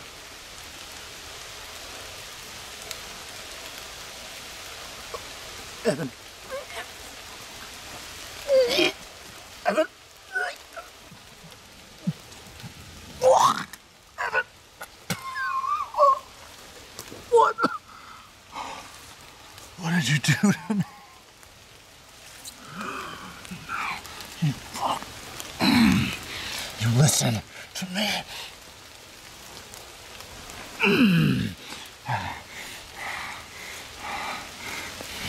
I'm not a monster.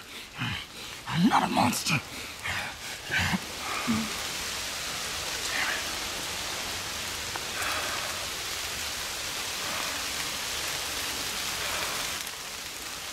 Not enough for monsters.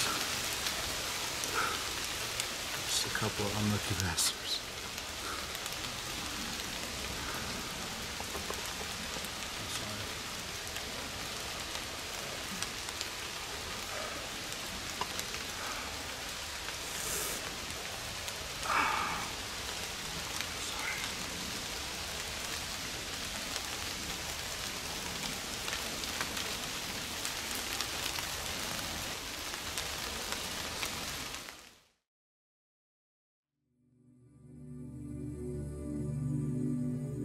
Deceived and defeated, Vinny wakes up in the waiting room of the EMH universe on January 1st of 2019, reunited with the rest of the crew.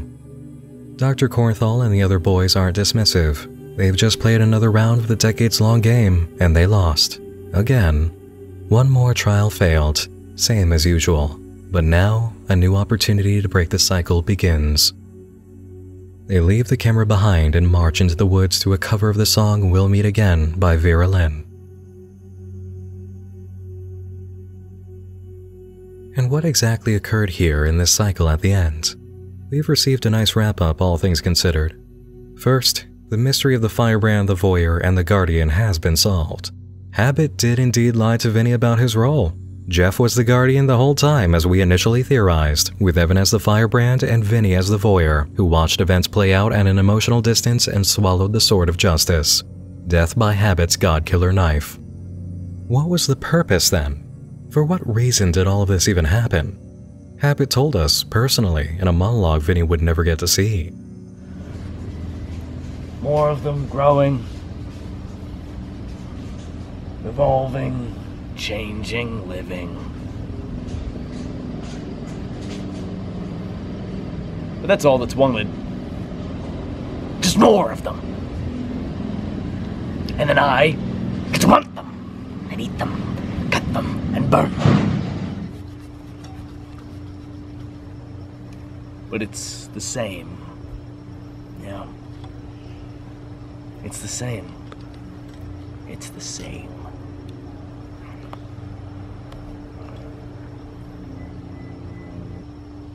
This body was and has changed. It has grown difficult. It has grown unstoppable. Unstoppable.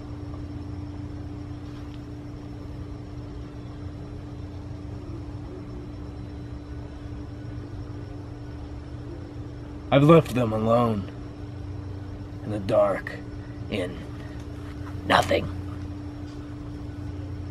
And they found a father. They found something. They changed, adapted, evolved.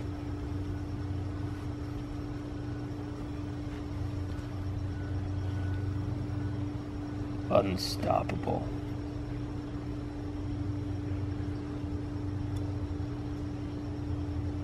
I think it's my turn to change. Don't you? You wouldn't know, would you? You're empty. Empty. Unstoppable.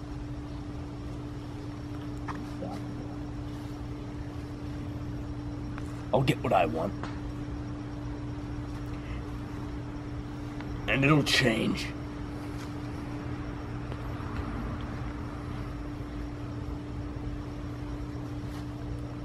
It'll change. Cycle after cycle, he's done the same old thing. Possess Evan, run amok, kill, maim, torture, burn, and generally entertain himself. But Evan's body, while being unstoppable after so many lifetimes of meshing with Habit, has become difficult, and his indestructible nature has made the game boring. Habit has tried to change the layout each time. We know this because Vinny's commented about how elaborate he gets with every new cycle during the first Candleverse video, but this round was not enough for him. Something has to change. A new ending, a twist ending has to occur. Evan, the unstoppable monster, finally dies.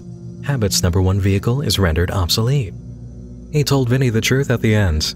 This was never about him. It was never about helping. This was about change. Now, does that take Habit out of the game? I can't say it necessarily does. What I believe happened here is that Habit decided to throw away an old character in this game. He wants to play on New Game Plus. Try the experience again, but without Evan to fall back on.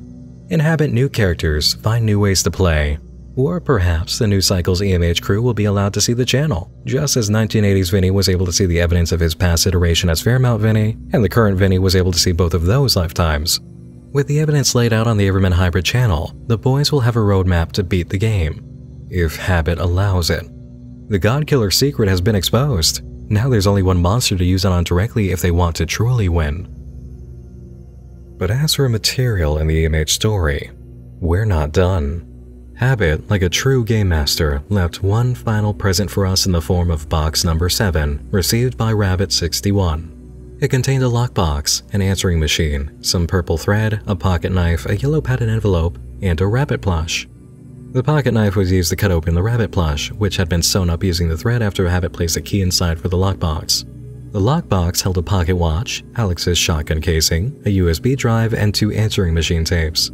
The documents in the envelope are of some interest, including a newspaper article that seems to allude to the Jersey Devil and an article written by a cryptozoologist named Roger describing the mining town 4. One of the tapes is labeled House Phone 2005, the Corenthal's answering machine messages. The first message comes from Adam Roberts, Corenthal's associate, talking about a lunch date with a psychic they were looking for, Elizabeth, next month. The next message concerns a woman talking about a fire and how she and Adam are safe, but they had to run away and Adam claims there's a protocol they need to follow. The next message is from William Davidson, Corenthal's lawyer, asking what just happened. The one following is an inhabited version of Elizabeth taunting James about the diner incident. The final message comes from James himself directed to his wife, Marianne, discussing what happened. When the doctor sat down, a young man approached him. Their son, he said, fully grown and promising that everything would be over soon enough. He then seemed to evaporate into thin air, and that's when a call came through on Corenthal's cell phone from Elizabeth. Static filled the line, blocking out most of what she said except for a few words to relay that there'd been a setup. She and Adam Roberts were somehow at a different diner. That's when the entire diner, customers and staff, became possessed and went after him, prompting the incident of the diner massacre related to Corenthal in the long history of violent events that kept him in the news. Habit was here, clearly, which firmly puts to bed the case of the diner massacre. It had been stated before on Can You See the Words that he's capable of mass possession when he wants to pull that trick. What's more interesting is tape 3, audio recordings of another iteration of Vinny, experiencing paranormal events again that now include huge flashing lights. This brings him in line with a cryptozoology writer named Roger who claims he can help. Hey, excuse me. Hey. Hi, sorry. Sorry, I heard you say something about UFOs a second ago, and, if I see somebody talking into tape recorders by themselves about UFOs, I usually think, hey, they're my kind of people, you know what I mean? I guess. Who are you? Oh, I am a editor. I'm the head editor at a little zine over at Princeton. It's all about, my name's Roger, by the way, sorry. Nice to meet you. We mainly focus on kind of generally paranormal type things, quote unquote paranormal, obviously. My specialty is more on the cryptozoology side of things, but we tend to maybe get a ufologist in or something whenever it's a slow news day, maybe. Did you happen to see something recently? Shortly after a few meetings with Roger, Vinny reports an odd dream under the title, Lakefront.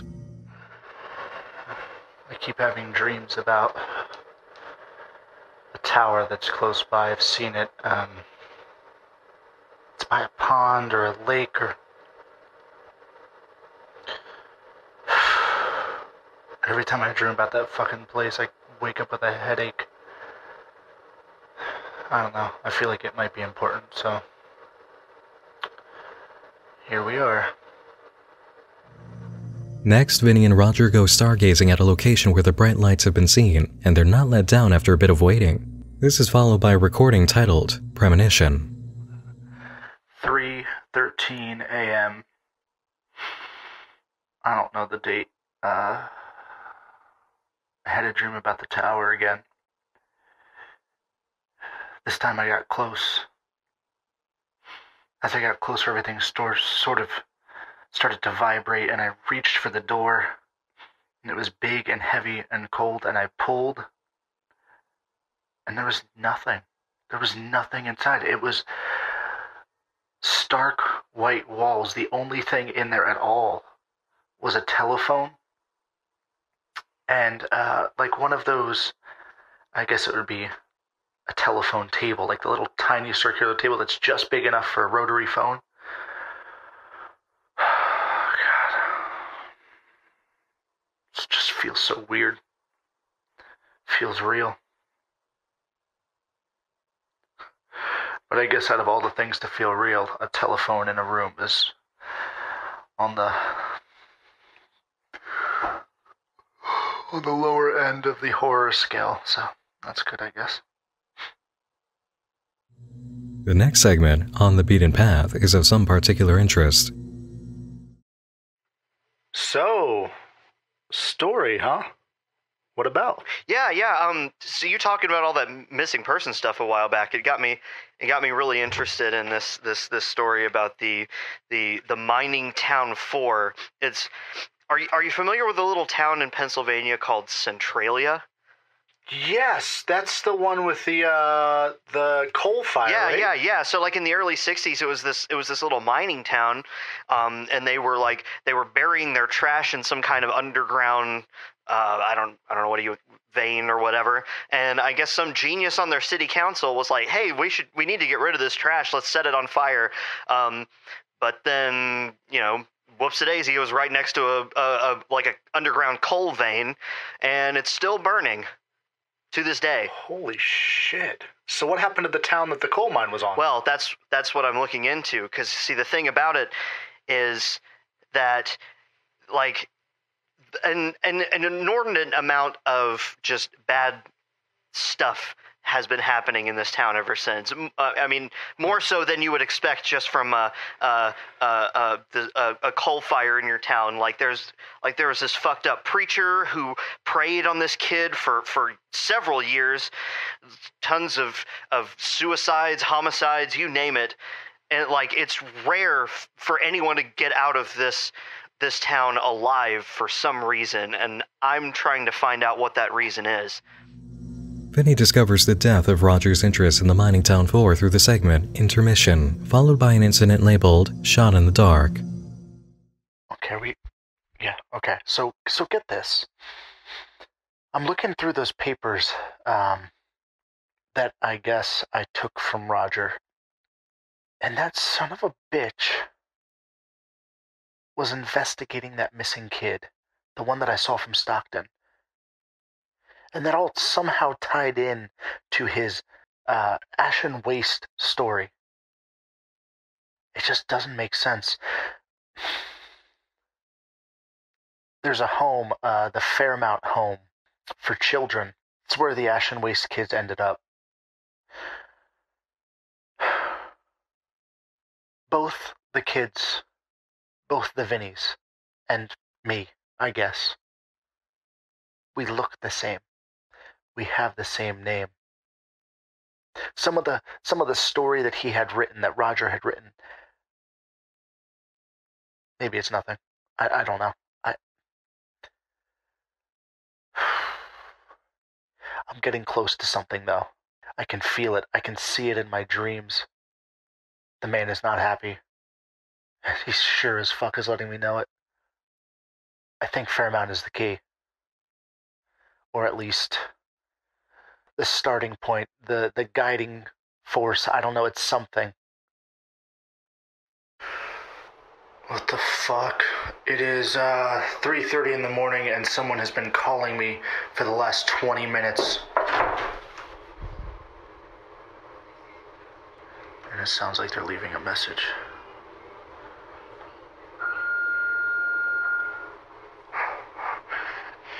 Vin? This is Vin. God, pick up your fucking phone, you goddamn idiot. It's so fucking cold out here. Jesus Christ. There's something I...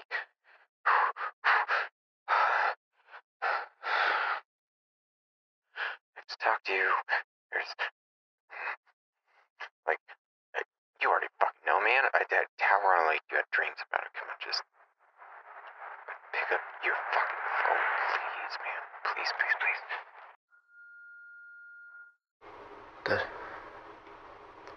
The tower. How the fuck did he know about that? Okay, alright, okay. The tower. Alright, I'm gonna go tomorrow.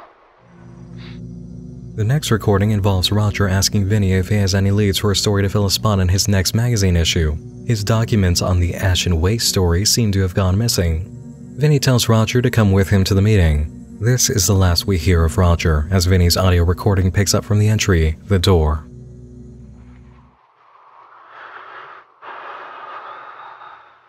I made it to the lake. It feels just like those dreams. Like the earth is vibrating and the air is vibrating against it. Alright, here Here I go.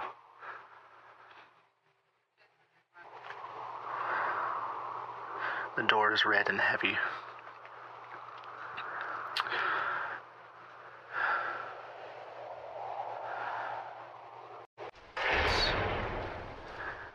It's different than my dream. The table's there, and the phone, but there's also another table to my left. The table has a clock with broken hands, and something else. What's... Hello? Hi, is this, Vinny? Hey, bud. No, you don't have to say anything. I know it's you. I just wanted to have a chat with you real quick. Because I've seen what you've been doing, and I'm liking it. I'm liking the motivation and everything like that, but...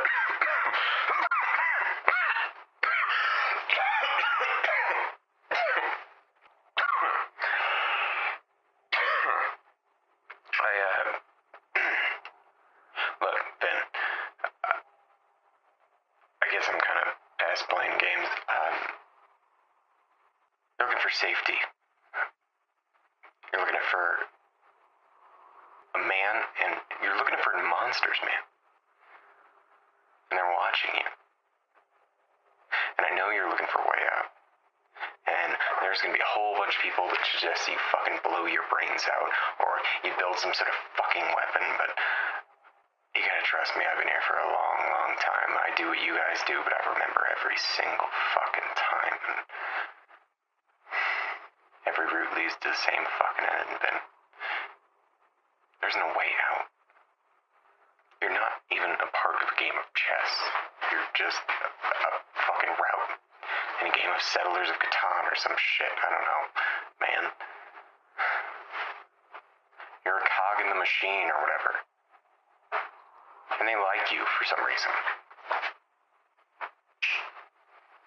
The other one told you, he said you had a sister, right? I had a brother, too. But you don't, Ben. Another you did. In another time. He has, he will have siblings. You will eventually.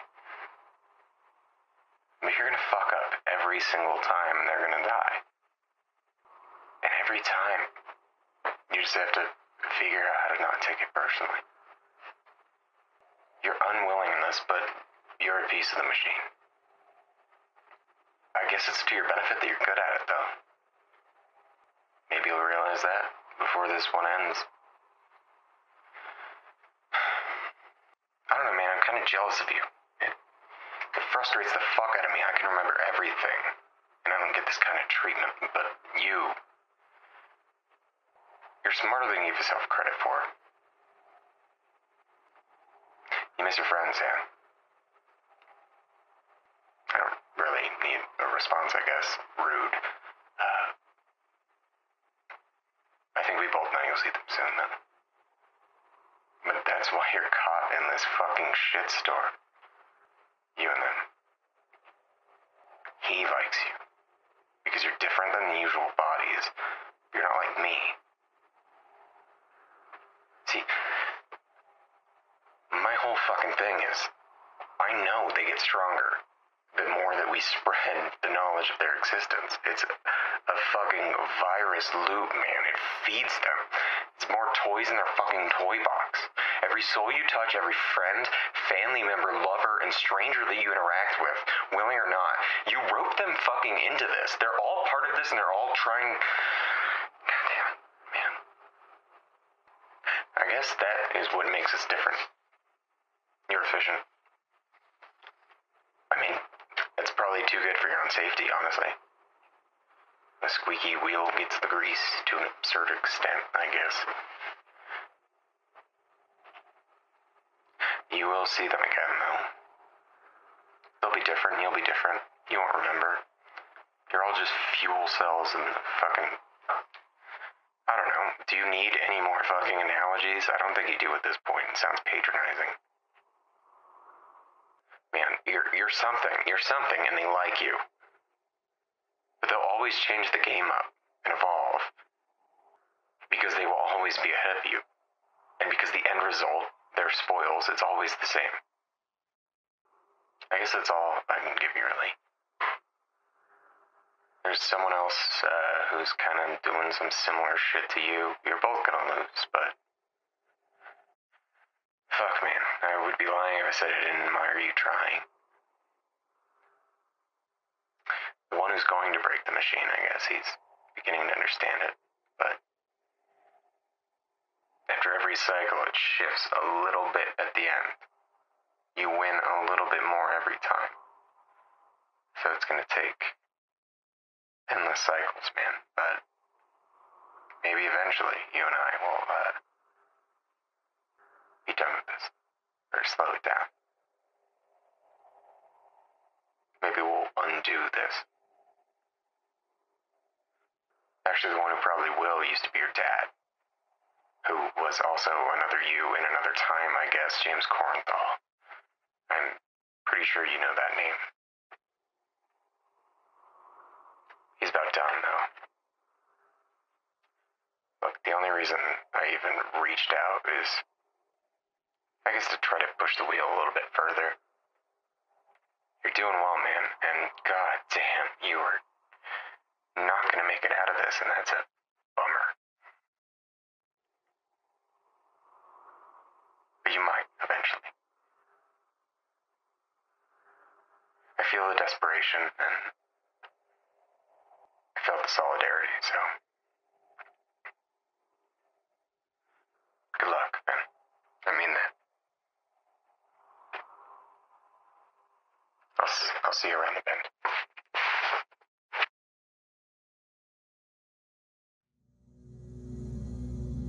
And that's the last we heard from that Vinny.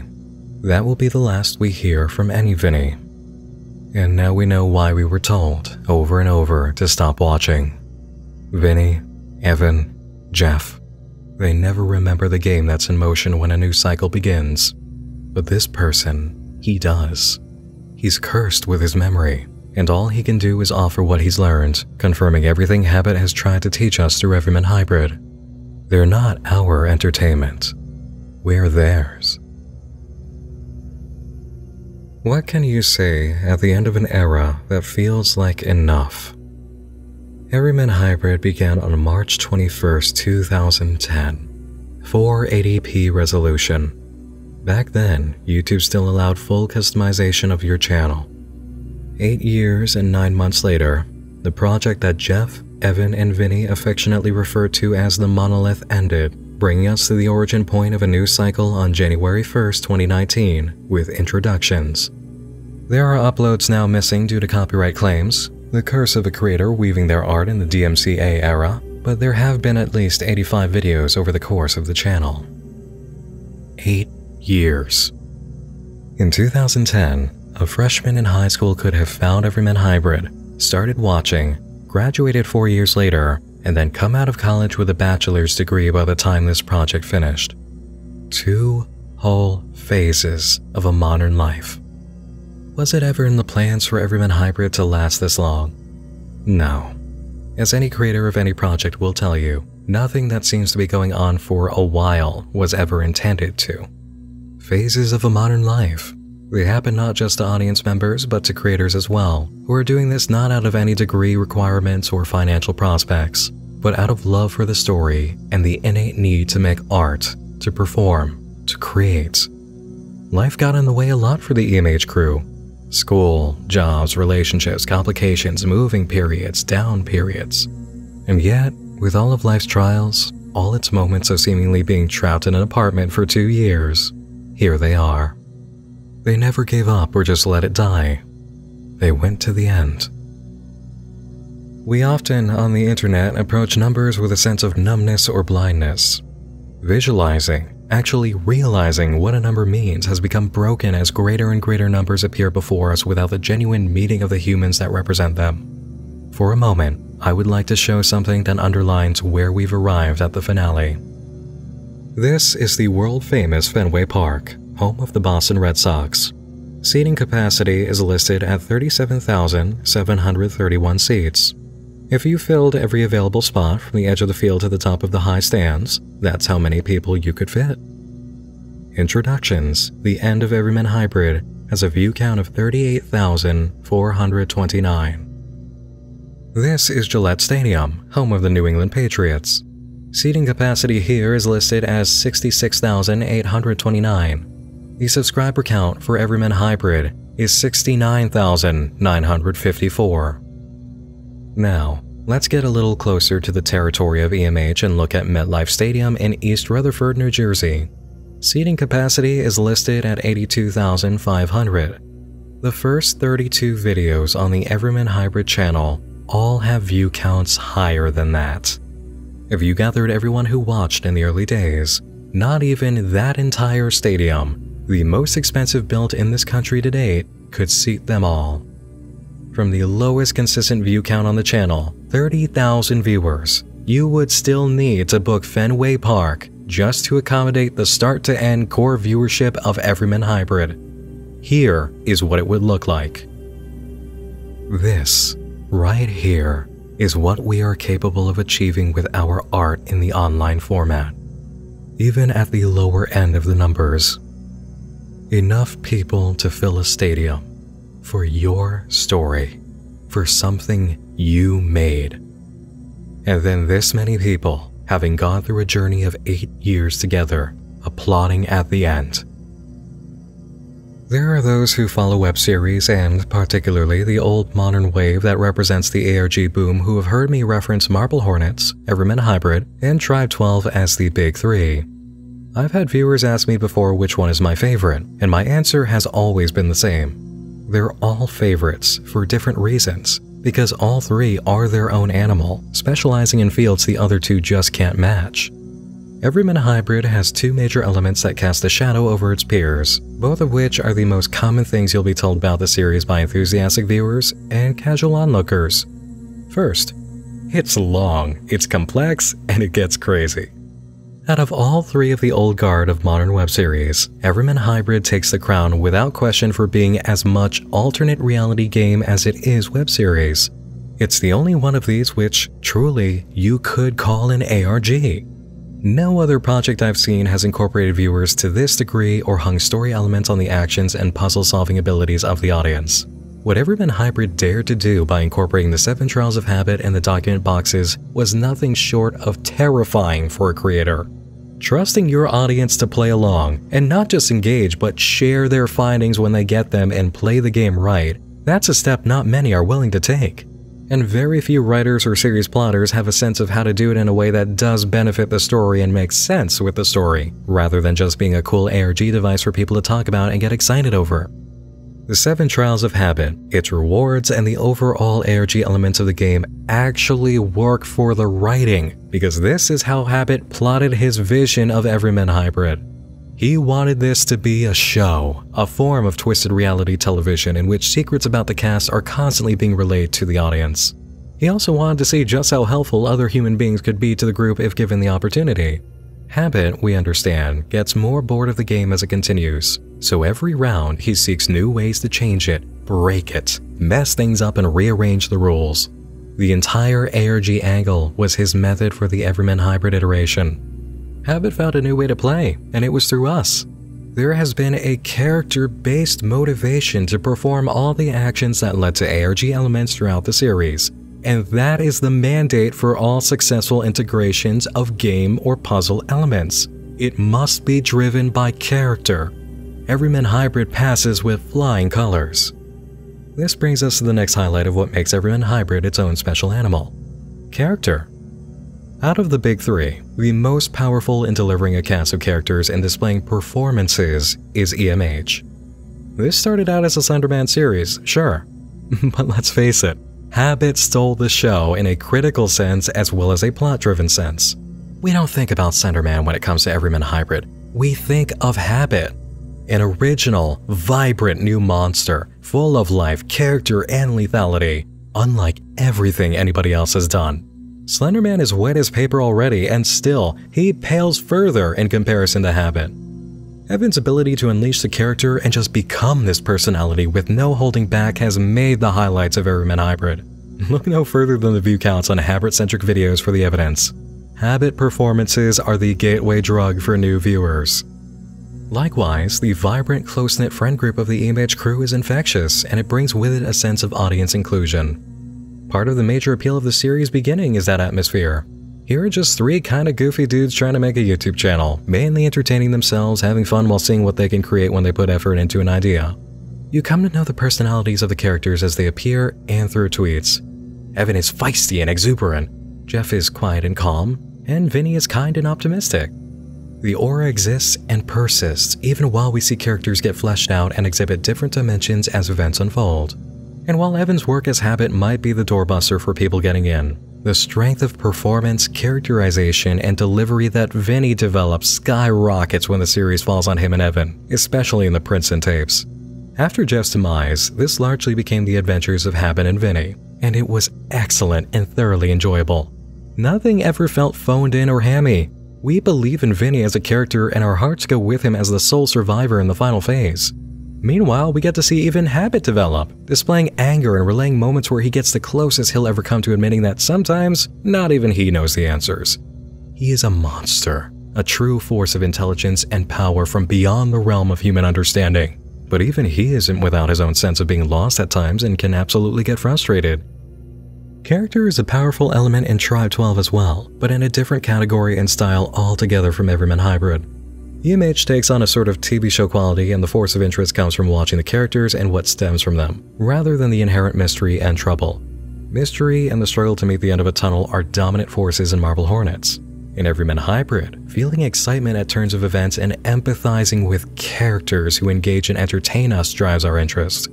Sure, it'll be nice to get a stronger sense of what's actually happening in the universe, and we know that will come on its own time. But we're all tuning in for more of Habit and Vinny with the occasional surprise return of Evan, and we know that. And for a group of guys who just wanted to make a web series and see where it went, growing into actors who can draw the audience to them and emotionally invest in them is very impressive. And I'll be honest, I don't know how to end this. And I don't want to. At this point, I know I'm just talking to stay here, because the feeling of closing this out is weird and somehow wrong, and I'm just trying to delay the inevitable, I guess. Everyman Hybrid is over. It's actually done. And my Explain series on it is done. But hey, all good things, right?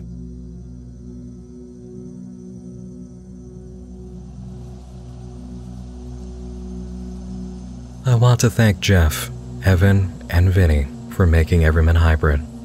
I want to thank everyone who watched and supported EMH, and everyone who has watched and supported this series covering it. I want to thank all my supporters on Patreon, who make it possible for me to see monoliths reach their endpoint, and for I too to finish giant projects I've started. Please, stick around to see the names of all these incredible creatures of the night, and know that if you'd ever like to join them, I would be sincerely grateful and it would be immensely helpful. Your continued support on Patreon ensures that I can do things like this and beyond. Because, to say at least this little bit, the EMH boys are not the only ones who can cook up big projects and surprises. As of this time, there is a channel you can follow to keep up to date with the crew, BeyondEMH. Currently, Evan, Jeff, Alex, and two party members, Amanda and Talia, are conducting a tabletop campaign there under the title When We Were Evil. Vinny is involved in the production studio Ritterhaus, which he's organized with Lee of Whispered Faith and Chris of Dark Harvest.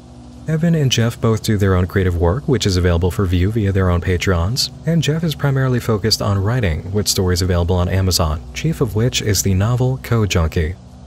In the wake of EMH ending, there was also a website set up to address the many questions about whether it actually was over. It's called isemhover.info, and it looks like this.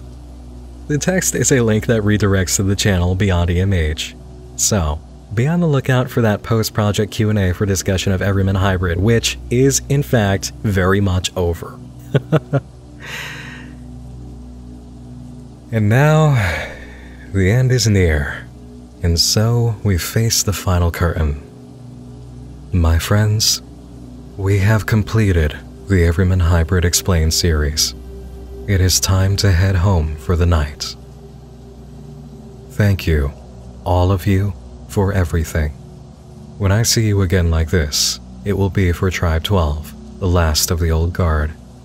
But for now, we return to our regular operation, and in that vein, I can safely say, I'm Nick Nocturne, and just in time for the next cycle in the Nightmind universe. I'll be seeing you again real soon. Thank you, and sleep tight.